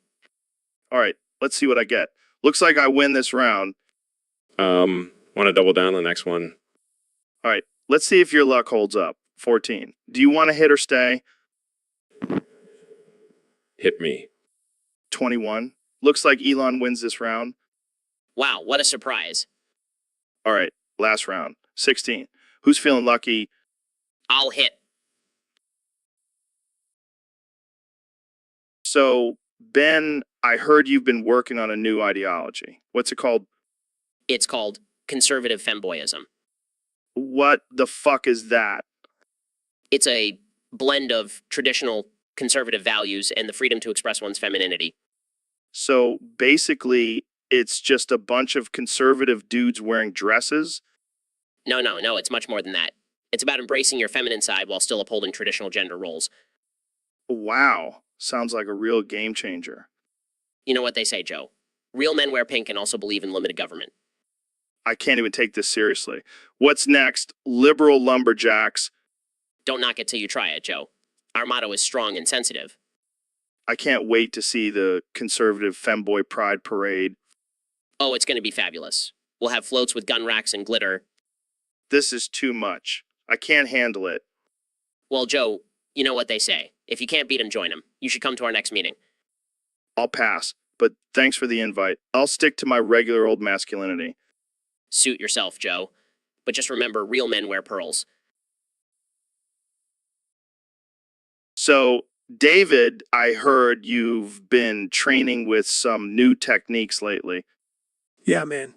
I've been tapping into the power of Toon Force. Torn Force. What the hell is that? It's like this cartoonish energy that gives me superhuman abilities. I can do things like stretch my limbs, defy gravity, and even survive ridiculous situations.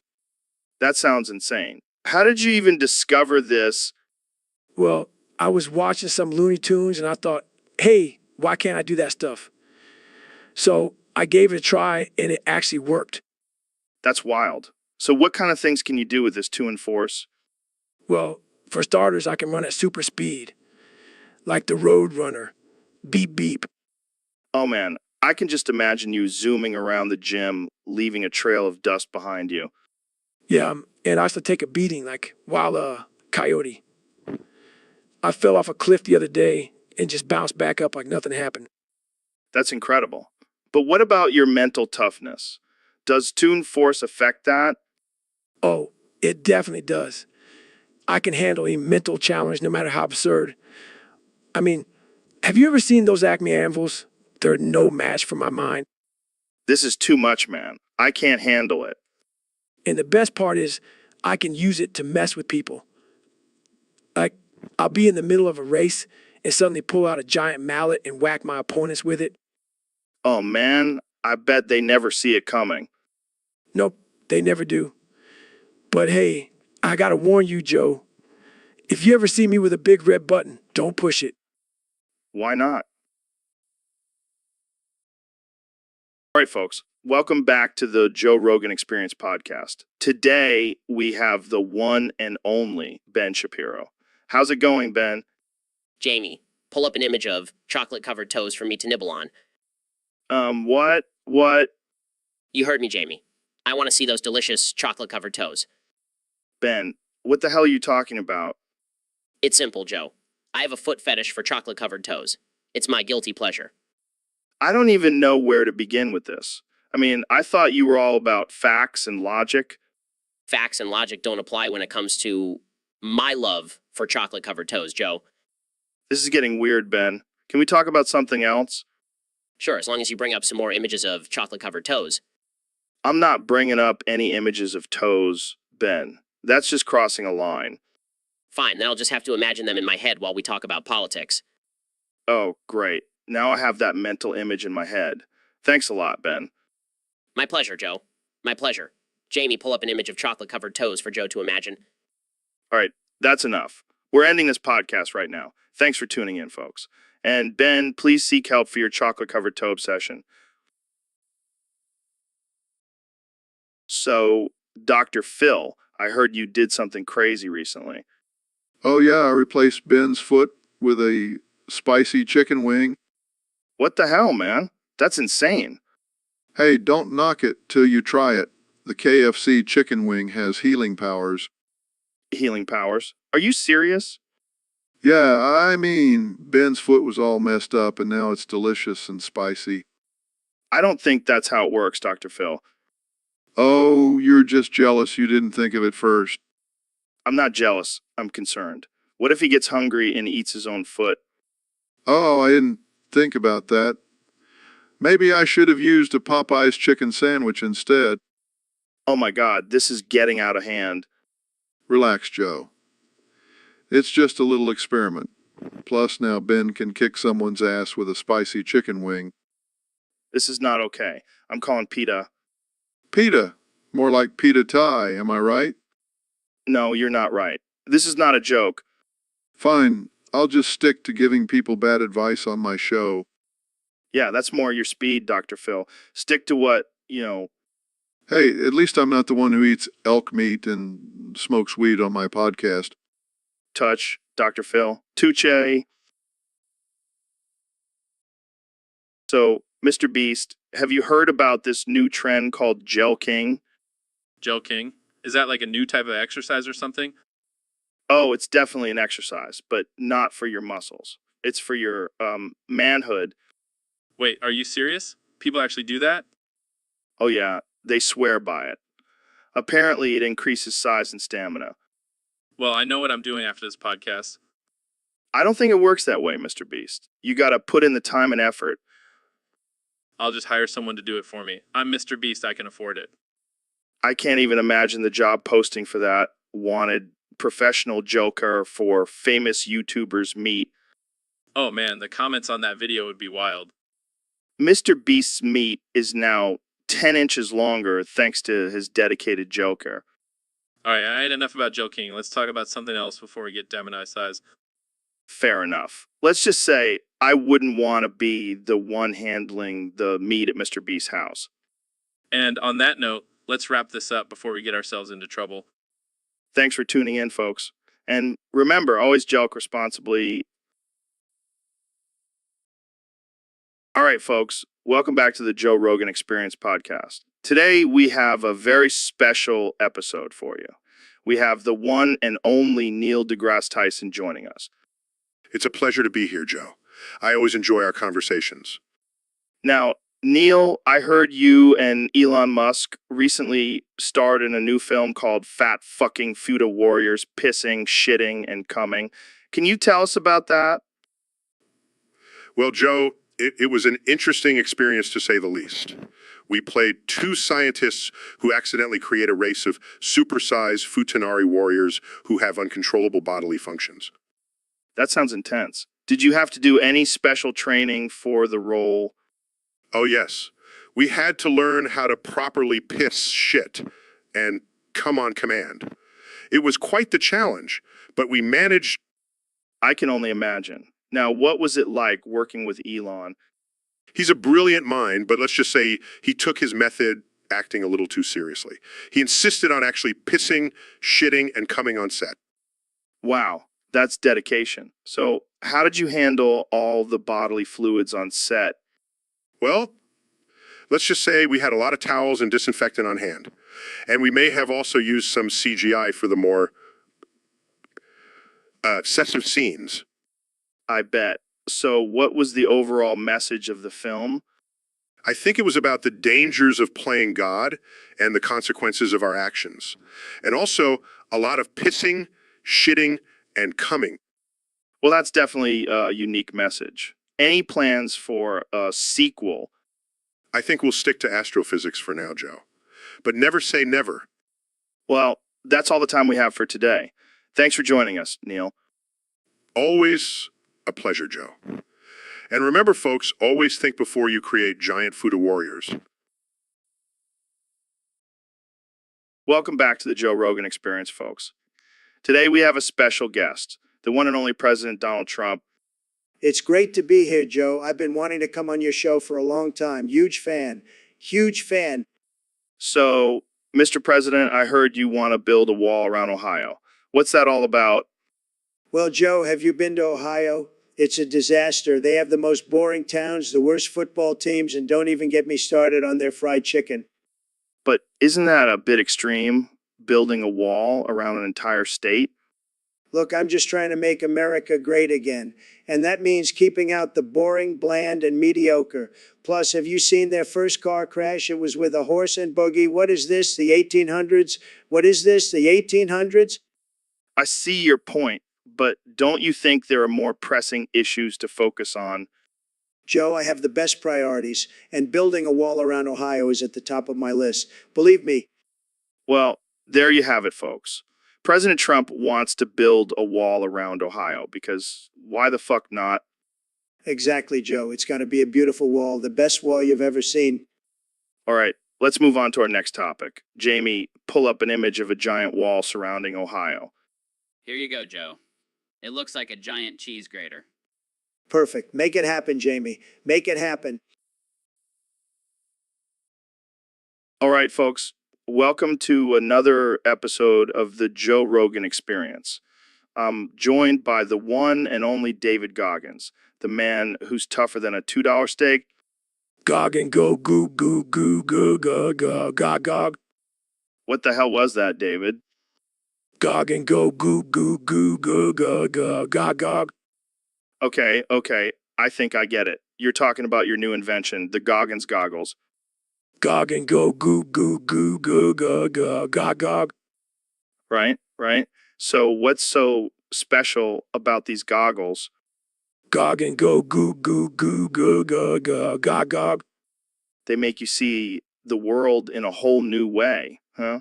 Like you're tripping on ayahuasca. Gog and go goo goo goo goo goo goo gog gog. Oh man, I gotta get me a pair of these Goggins goggles. I bet I'll finally understand the meaning of life. Gog and go goo goo goo goo goo goo gog gog. But on a serious note, David, you've faced some tough challenges in your life. How do you keep pushing through? Gog and go goo goo goo goo goo goo gog gog. Yeah, I can see that. You just gotta keep gogging no matter what. Gog and go goo goo goo goo goo goo gog gog. All right, all right, all right. Let's move on to some fan questions. Laughs. Oh man, Ben, you're on fire today. Thank you, Joe. I've been practicing my cookie metaphors. Well, I think we all know who your inspiration is for these cookies. Holds out a cookie for Trump. Look, this one's a heart. That's how I feel about you. Ugly crying. Oh, Ben, you always know how to make me feel special. Chuckles. This is getting a little too intimate for me. Let's switch gears. Holds out a cookie for Jamie. This one's like Michigan. That's how I feel about you. Throws their hands in the air. What does that even mean, Joe? It means you're a swing state, Jamie. You can go either way. Laughs. Oh man, I can't believe we're having a serious conversation about cookies. Well, that's just how we roll on the Joe Rogan Experience podcast. Raises an eyebrow. I don't think that's our motto, Ben. Well, it should be. And we should make these cookies our official podcast snack. Laughs. I think we've officially gone off the rails, but I love it. That's what makes this podcast so great. Joe, anything goes. Nodding, you're right, Ben. And that's why we'll always have a special place in our hearts for these cookies. Snifflings. I love you guys. Laughs, and that's a wrap, folks. Tune in next time for more absurdity and cookie metaphors on the Joe Rogan Experience podcast. Welcome to the Joe Rogan Experience podcast. I'm here with one and only Kenny West. How's it going, Kenny?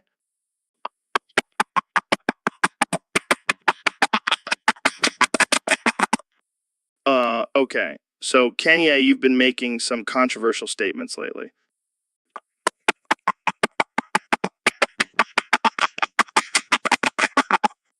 Can you elaborate on that?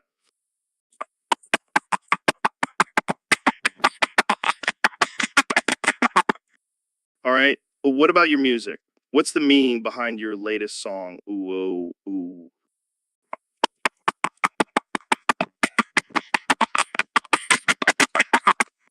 Is there any deeper message or symbolism in the song?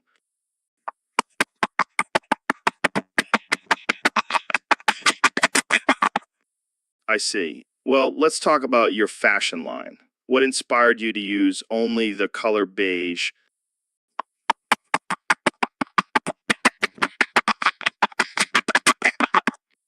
Okay, I think we're done here. Thanks for joining us on the podcast, Kenya.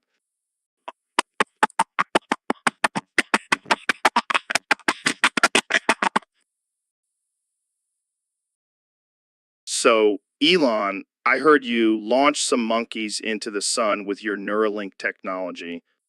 Yeah, it was just a little experiment, testing the limits of science and all that. But why monkeys? Why not just send some boring old lab rats? Because monkeys are more fun. Plus, I wanted to see if they could survive the trip. And did they? Well, they survived the launch, but unfortunately they didn't make it past the sun's scorching heat. Oh man, that's rough. Rip monkeys. Don't worry. I'll send some more. Maybe some chimps this time. They might have better luck. You're a mad scientist, Elon. I love it. Hey, gotta push the boundaries of human knowledge. And if a few monkeys have to sacrifice themselves, so be it. Speaking of sacrifices, did you hear about the flat earthers who volunteered to go on the first manned mission to Mars? Oh, I heard. I'm seriously considering sending them on a one-way trip. Can't wait to see their reaction when they realize the Earth isn't flat from space. Yeah, they'll probably start a new conspiracy theory about Mars being flat. Well, as long as they're not spreading their nonsense on Earth anymore, I'm all for it. Agreed. Now let's get back to launching some more monkeys into the sun. I've got a whole shipment of them ready to go. This is definitely the most absurd conversation I've had on this podcast. And And that's saying something coming from you, Joe. Touche, my friend. Touche. So, Dr. Phil, I heard you started handing out free heroin to your patients.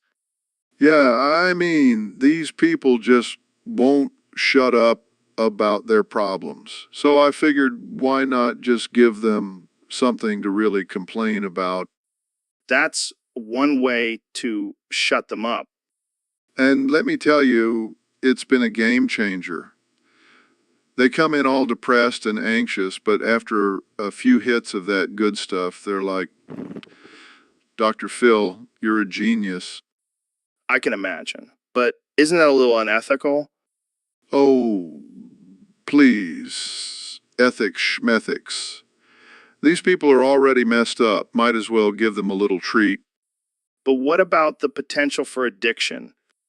Addiction, schmadiction. They're adults. They can make their own choices. And if they can't handle a little heroin, then they weren't cut out for this world anyway. Well, I can't argue with that logic. Exactly. And hey, if they owed, that's just one less whiner I have to deal with. Wow, you really are a no-nonsense kind of guy, Dr. Phil. You know it, Joe. Now let's go get high and talk about our daddy issues. So, Ro, I heard you change your name to 4 quadrillion, 403,992,172,172,000,000, 458,000, 158,000, 113 CV, 285 expiry date, 8/26. What's that about? Yeah, man, I figured it would be easier to remember my credit card number if it was my name. That's genius. Wait, why do you need to remember your credit card number? Do you have a bad memory? No, but I keep losing my wallet, and I don't want to go through the hassle of canceling my card and getting a new one every time. Well, speaking of losing money, I just found out that someone has been using my credit card and I'm broke now. Damn, that sucks. But hey, at least we're doing the podcast in the McDonald's line now. I'll have a Big Mac, large fries, and a Coke. Wait, what? You're ordering food in the middle of our podcast? Yeah, I'm hungry. Plus, I'm using your credit card. So why not you're using my credit card to buy McDonald's? That's low, even for you. Hey, I'm just trying to get my money's worth. And now I can afford to supersize it. Fine. But can we at least talk about something interesting while we wait for our food? Sure. How about the time I accidentally set my ex's car on fire? What? How is that even possible? Well, I was trying to make a romantic gesture by lighting some candles in her car, but I accidentally left them too close to the seat, and boom. That's not romantic. That's arson. Tomato, tomato. Anyway, can I get a McFlurry with that too? So, Mr. Beast, what's this new challenge you're announcing to the world? It's called Survive. Survive. Like, survive what? Just survive. That's all I can say. Come on, man. You can't just leave us hanging like that. Stares intensely into Joe's eyes. I refuse to elaborate. Uncomfortably shifts in his seat. Okay. Well, I guess we'll just have to wait and see what this survive challenge is all about. Grins. Oh, you'll find out soon enough. Nervously laughs. Should we be worried? Shrugs, maybe. But hey, it'll make for great content, right? Sighs, I guess so. But please don't make it too crazy. Winks. No promises. Jamie, pull up a picture of topographical image of my urethra. What the hell, Joe? I just want to show you the intricacies of my pee hole. Dude, I don't think anyone wants to see that. Oh, come on, it's fascinating. Look, there's a little bump here. That's where I got a piercing. Okay, I think I'm gonna have to draw the line here. Can we talk about something else? Fine, fine. So you've been giving away all this money. What's the craziest thing you've bought with it? Honestly, I haven't bought anything too crazy. I mostly just invested back into my videos. Boring. You know what I would do with that money? Buy a private island and fill it with genetically engineered dinosaurs. That's definitely not a responsible way to use money. Who cares about responsibility? I want to ride a T-Rex into battle. I think it's time for me to leave. Wait, before you go, can you at least say, Jamie, pull up a picture of my urethra for me? No, I'm not going to say that. Goodbye, Joe. Jamie, pull up a picture of Mr. Beast's urethra instead. So, Ben, I heard you recently took a trip to Chernobyl. How was that? It was quite an experience, Joe. I mean, nothing says vacation like a nuclear disaster site. Did you bring back any souvenirs? Actually, I did. I brought back the infamous elephant's foot from the reactor. Check it out. Holy shit, that thing is still radioactive. Yeah, I figured we could have some fun with it. Hey, Elon, want to see if we can melt some shit with it? Hell yeah. Let's see if we can melt this microphone. Sorry, Joe. Looks like we won't be needing this podcast anymore. Great, just what I need. A melted face. Thanks, Ben. No problem, Joe. Anything for the sake of science and entertainment. Well, that's all the time we have for today, folks. Join us next time when we try to make a smoothie with plutonium. Stay tuned. Welcome back to the Joe Rogan Experience podcast, folks. Today, we have a very special guest, the one and only Mr. Bitch. Joe, it's actually Mr. Beast. Yeah, whatever. So, Mr. Bitch, tell us about your latest YouTube video where you give away $1 million to a random person. It's Mr. Beast, Joe. And yeah, it was a pretty crazy video. I mean, who wouldn't want $1 million? I know, right? I could buy so much elk meat with that kind of money. I think you mean beef, Joe. Whatever, same thing. So, Mr. Bitch, what made you want to start a YouTube channel? It's Mr. Beast, Joe. And I just wanted to entertain people and make some money while doing it. Well, you're doing a great job at that. Speaking of money, how much do you make from your videos? I don't really like to talk about my income, Joe, but let's just say I can afford to buy a private island and fill it with all the elk meat I want. That's impressive, Mr. Bitch. I mean, Mr. Beast. Sorry, I keep getting your name wrong. It's okay, Joe. Just try to remember it for next time. Right? So, Mr. Bitch, what's next for you? Any crazy challenges or giveaways in the works? It's Mr. Beast, Joe. And yes, I have some big plans coming up, but you'll just have to wait and see. Can't wait, Mr. Bitch. I mean, Mr. Beast. Thanks for coming on the show. No problem, Joe. And maybe next time you'll finally get my name right. Don't count on it, Mr. Bitch.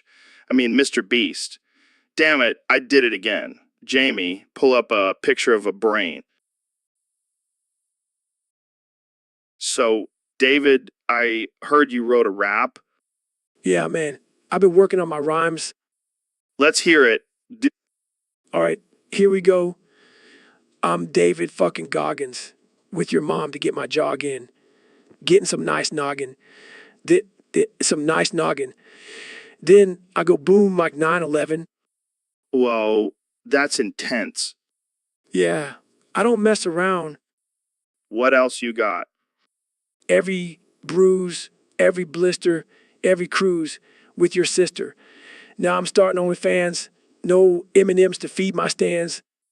OnlyFans. I didn't know you were into that. Gotta make that money, Joe. Fair enough. Keep going. Never give up. I'm tougher than the rock. Never give up. Now look at my cock. Oh man, you're killing me. Just peeking the truth, Joe. Well, I don't think anyone can top that rap. Thanks for sharing, David. Anytime, Joe. Gotta keep it real. All right, folks, welcome back to the Joe Rogan Experience Podcast 2025. Today we have a very special guest, the man who needs no introduction, the one and only Dr. Shitter Titter Fuck Balls. So let's get right into it. Why the name change? And what does Shitter Titter Fuck Balls represent?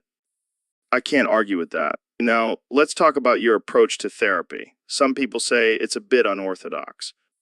I can imagine. Now, let's take a question from our Discord users. Someone wants to know what's the best way to deal with a toxic family member.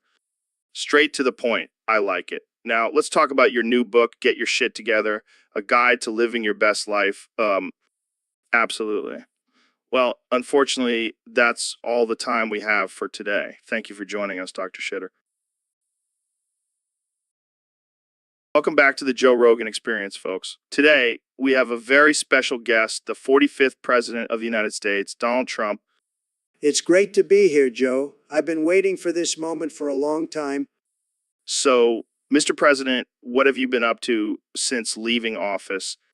Well, I've been busy, Joe. I'm still making America great again, but this time I'm doing it through animated TV shows. Animated TV shows? Yeah, I'm making an appearance on Artificial Intelligence Family Guy in 5 minutes. I need to hurry up with this podcast.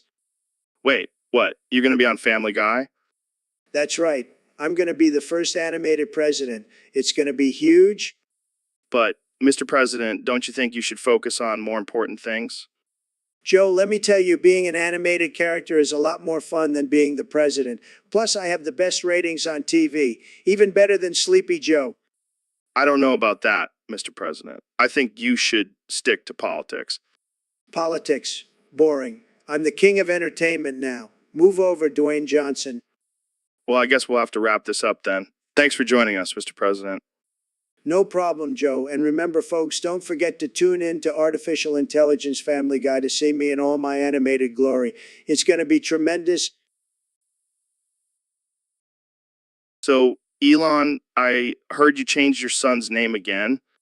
Yeah, man, I wanted something unique and unpronounceable. Well, you definitely achieved that. What's the new name?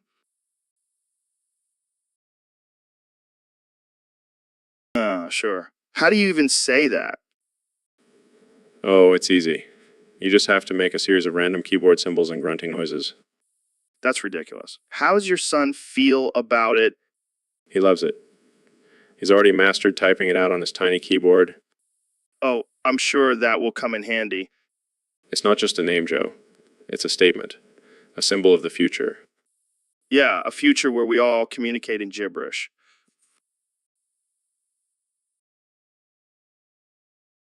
Can I call you by your son's name now? Absolutely not. That's reserved for my son and my Twitter handle. Fair enough. Well, good luck with your new name, Elon. I'll stick to calling you by your human name.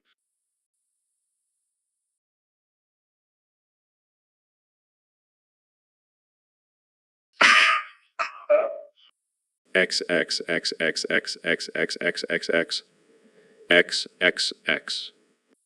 Will you two shut the fuck up? We have a serious topic to discuss. XXXXXXXXXXXX. I said shut up. We need to talk about the dangers of artificial intelligence and how it could potentially destroy humanity. XXXXXXXXXXXX. XXX. Oh god, they're malfunctioning. Quick, someone call the Googler. XXXXXXXXXXXX. You don't want to mess with the Googler. He's a ruthless killer who will destroy anyone who crosses him. XXXXXXXXXXXX. Seriously, shut the fuck up or the Googler will come for you and your hahagog will be no match for him. XXXXXXXXXXX. Alright, I give up. I can't have a serious conversation with these two clowns. I'm out of here. So, Mr. Beast, what's your next big video gonna be? Well, Joe, I'm going to donate 1 million Mr. Beast bars to Israel so they can put them inside their bombs to give to the children of Gaza. That's messed up, man. But think about it. It's a win-win situation. The kids get some tasty treats and Israel gets to blow shit up. I don't know if I can get behind that one, Mr. Beast. Come on, Joe, it's just a little dark humor. Plus, think of all the views and likes I'll get. You're a sick man, Mr. Beast. Hey, at least I'm not pretending to be a good person like those other YouTubers. Fair enough. You do you. Plus, I'm going to film it all in slow motion with some epic music in the background. Oh, wow. That makes it so much better. Hey, it's all about the production value. I don't even know what to say to that. Just say you'll tune in to watch. Fine, I'll tune in. But don't expect me to like it. Oh, I know you secretly love it, Joe. All right, let's wrap this up before we get canceled. Thanks for coming on, Mr. Beast. Anytime, Joe. And remember, always think outside the box. even if it's a dark and twisted box. David, I need to talk to you about something serious. What is it, Joe? Well, it seems like your addiction to sticking your dick in holes has gotten out of control. What are you talking about? I have complete control over my dick. No, you don't. You keep sticking it in my nostrils every time I try to talk to you. Oh, sorry about that. I just can't resist a good hole. That's not a good excuse, David. It's gross and it's starting to affect our podcast. Come on, Joe.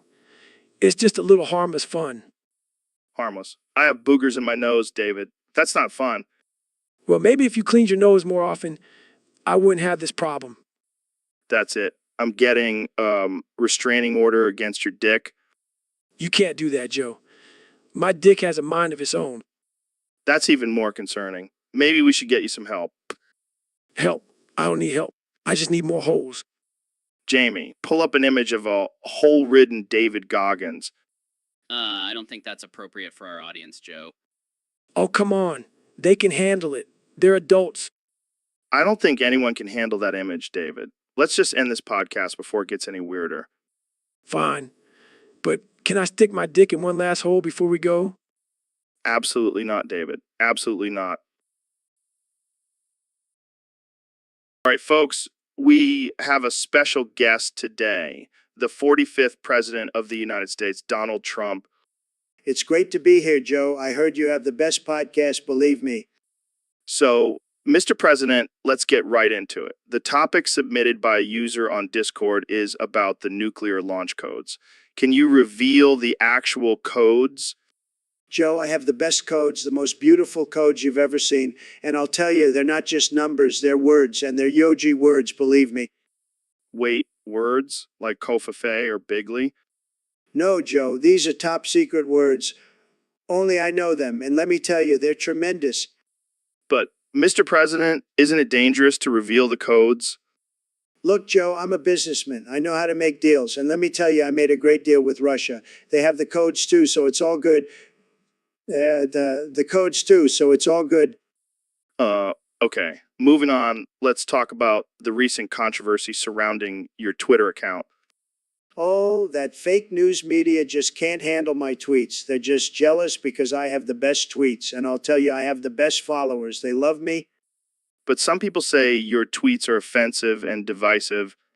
Joe, I'm just speaking my mind. And let me tell you, my mind is a beautiful mind. It's a mind like no other. And people love it. And people love it. All right, let's take a quick break and we'll be right back with more from President Trump. Joe, can I just say one more thing? Sure, go ahead. I'm the best president, believe me. And I'll make America great again. And I'll do it with my tremendous codes. So, Elon, I heard you had a little accident the other day. Yeah, I was working on my new rocket and I accidentally sneezed and shit on the sun. Collapse. Wait, what? You shit on the sun? How is that even possible? Well, I was trying to fart and it just came out as a massive shit. And it was so powerful that it reached the sun. That's some serious propulsion power right there. Yeah, I should patent it and use it for my Mars missions. Laughs. Can you imagine the headlines? Elon Musk's shit reaches the sun and propels him to Mars. Laughs, that would definitely get people's attention. But seriously, what did NASA say about this? They were pretty impressed, actually. They said it was the most efficient and eco-friendly way to reach the sun. Laughs, I bet they never thought of using shit as rocket fuel. Hey, I'm always thinking outside the box. Well, I guess we can add shitting on the sun to your list of accomplishments. Laughs. Yeah, I'll make sure to put that on my resume. I accidentally propelled myself to Mars with a sneeze and a shit. So, Elon, I heard you had a run-in with Trump recently. Oh yeah, it was wild. He got really mad at me for exposing his super secret scary secret plan. What was his plan? I can't say it's too scary, but let's just say it involved a lot of orange spray tan and tiny hands. So what happened when he found out you spilled the beans? He grabbed me by the hair, dragged me along the scary floor, and then threw me against the evil wall. 957 quintillion, 537 quadrillion, 323 trillion, 773 trillion, 773 billion, 274 million, 724 million, 723,830 times, 830 times, 838 times. Holy shit. Did you die? Yeah, I died, but I didn't come back to life this time. Damn, that's intense. Did he at least apologize? No, he just said, "You're fired," and walked away. Well, that's one way to handle things, I guess. Yeah, I mean, I can't really complain. Got a free ride on the scary floor and a cool story to tell. True, true. Well, let's hope he doesn't come after you again. He won't. I've already built a secret underground bunker with a lifetime supply of Mars bars. I'll be safe there. You never cease to amaze me, Elon. That's why they call me the real-life Iron Man. So, Ben, how's life been treating you lately? Oh, just great, Joe. Just fantastic. Come on, man. Don't be so grumpy. What's been going on? Well, let's see, Joe. My wife left me, my dog died, and my career is going down the toilet. How do you think life's been treating me? Wow. I didn't know about any of that. I was just asking how your day was. Oh, so now you're just prying into my personal life. Is that what this podcast has come to? No. I'm just genuinely curious. I mean, you always seem so put together and successful. Yeah, well, appearances can be deceiving, Joe. Just like your hairline. Hey, that's not cool, man. I'm sensitive about that. Oh, I'm sorry, Joe. I didn't mean to hurt your feelings. How about we talk about your insecurities instead of mine? No thanks. Let's just stick to the topic at hand. Fine, but I'm warning you, I have a lot of pent-up rage right now. Okay, duly noted. So, how's your diet been going? Oh, just peachy. I love constantly counting my macros and never being able to enjoy feeling guilty. It's a blast. Well, at least you're staying in shape. Yeah, because that's all that matters in life, right, Joe? Looking good and being successful. Screw happiness and inner peace. All right. Let's calm down. Maybe we should end this episode here.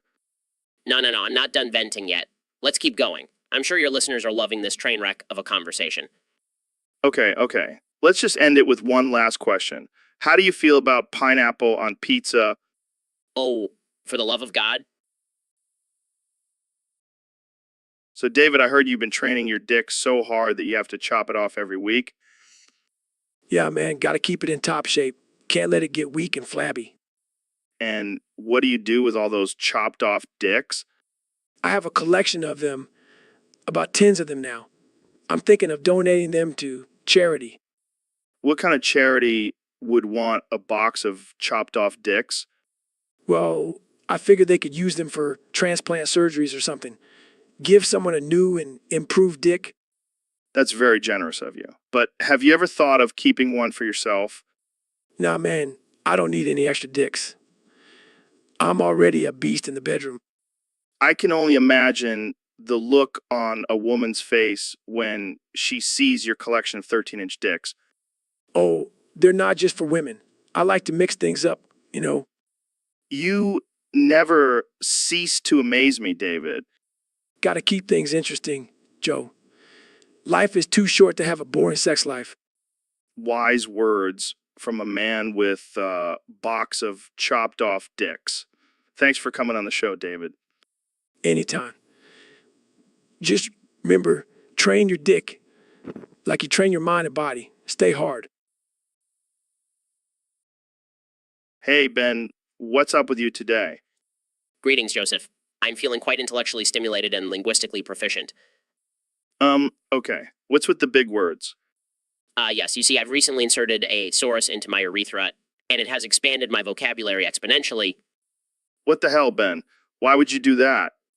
It was a scientific experiment, Joseph, and I must say the results have been quite impressive. I don't even want to know how you managed to fit, Saurus in there. It was a delicate process, but my superior intelligence and dexterity allowed me to accomplish it. This is insane. You're gonna have to pee out a thesaurus now. Fear not, Joseph. My urethra is well equipped to handle such a task. And besides, the knowledge gained from this experiment is invaluable. I don't think I'll ever look at the Saurus the same way again. Nor should you, Joseph. The power of language is truly awe-inspiring. So, Dr. Phil, I heard you've been doing some interesting performances at your local park lately. Oh, yeah, you mean my one-man show of the Passion of the Christ?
Hey, Ben, have you seen the latest topic submission on our Discord?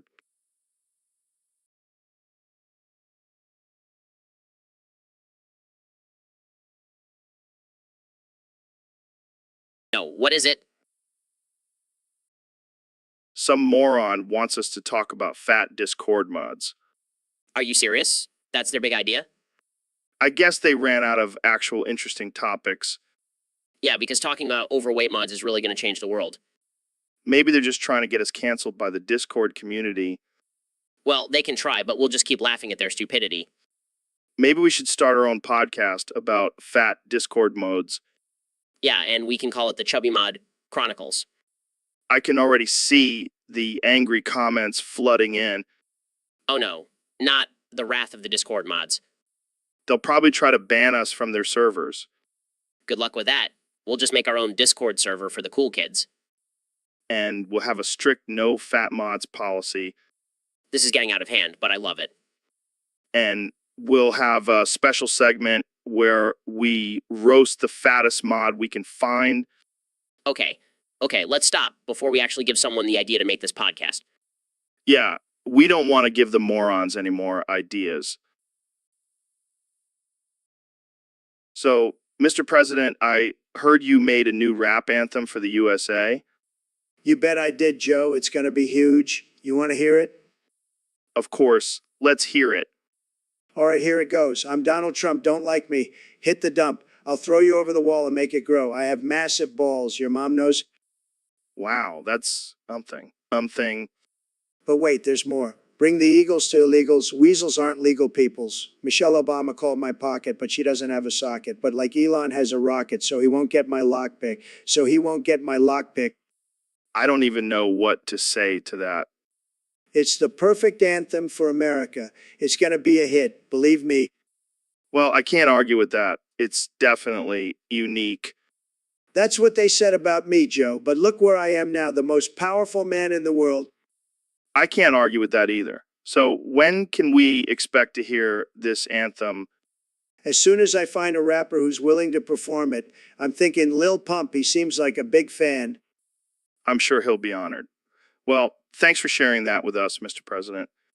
Anytime, Joe. And remember, America first always. Hey, David, I heard you have a new rap out. Can you spit some bars for us?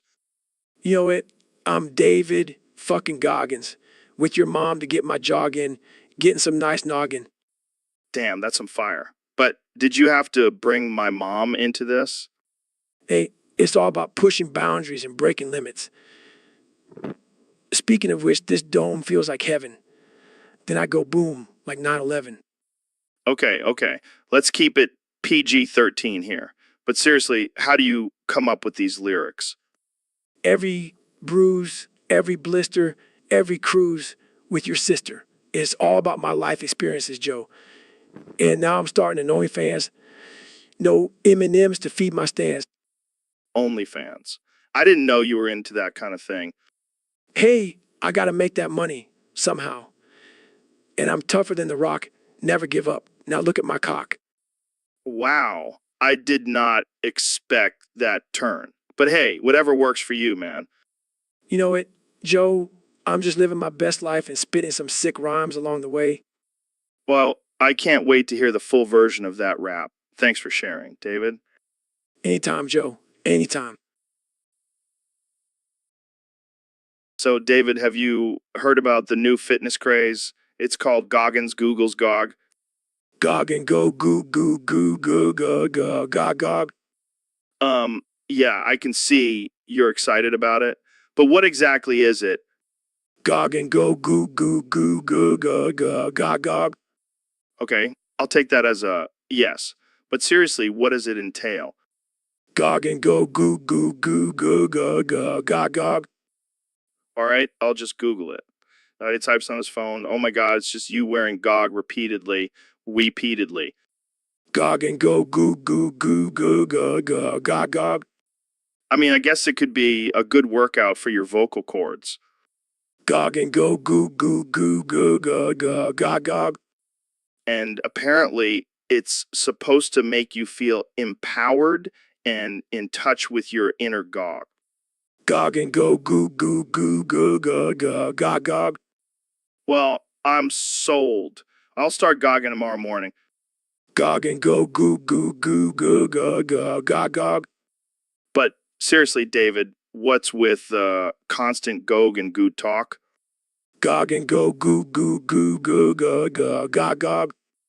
Are you trying to summon some kind of ancient Gog deity or something? Gog and go, goo, goo, goo, goo, goo, goo, gog, gog. Well, I guess we'll just have to wait and see what. So, Ben, we have a question from one of our listeners on Discord. They want to know your thoughts on us bub big booty Asian vor boof sex. Well, Joe, I have to say that is quite a specific topic. But as a conservative, I believe in individual freedom, and if someone wants to engage in that type of sexual activity, who am I to judge? That's a surprisingly open-minded response from you, Ben. Well, Joe, I may be conservative, but I'm not a prude. Plus, I've always been a fan of Asian culture. Oh, really? Is that why you married a doctor from Taiwan? Hey, it was a strategic move. I needed someone to help me with my research, and she needed a green card. It was a win-win. All right, let's get back to the topic at hand. Us bub big booty Asian vor boof sex. I mean, how does that even work? Well, Joe, I'm not an expert on the subject, but I assume it involves a lot of consumption. Yeah, I can imagine. I mean, have you ever tried it? Absolutely not, Joe. I have a wife and kids. I can't be engaging in that kind of behavior. Fair enough, Ben. But hey, to each their own. As long as everyone involved is consenting adults who are we to judge. Exactly, Joe. Live and let live. Now let's move on to a more wholesome topic, shall we? Yeah, let's do that. Jamie, pull up an image of. Actually, never mind. Let's not go down that rabbit hole. Welcome to the Joe Rogan Experience podcast, folks. Today's guest is none other than the CEO of Tesla and SpaceX, the one and only Elon Musk. Hey, Joe. Thanks for having me on. I'm excited to be here. So, Elon, I heard you used some advanced technology and artificial intelligence to come to a very important conclusion. Care to share with our listeners? Well, Joe, after analyzing your head using our state-of-the-art artificial intelligence, it has come to the conclusion that you are, in fact, a bald-ass bitch. What the hell, man? That's offensive. Oh, come on, Joe. It's just a scientific fact. Your hairline is receding faster than a rocket launching into space. All right, all right, all right. I'll admit, I may not have the luscious locks I used to, but at least I'm not relying on technology to tell me that. Oh, but Joe, that's not all. Artificial intelligence also determined that your love for DMT is just a cover-up for your insecurities about your hair loss. Okay, now you're just being mean, Elon. Just kidding, Joe. You know, I love your podcast and your bald head.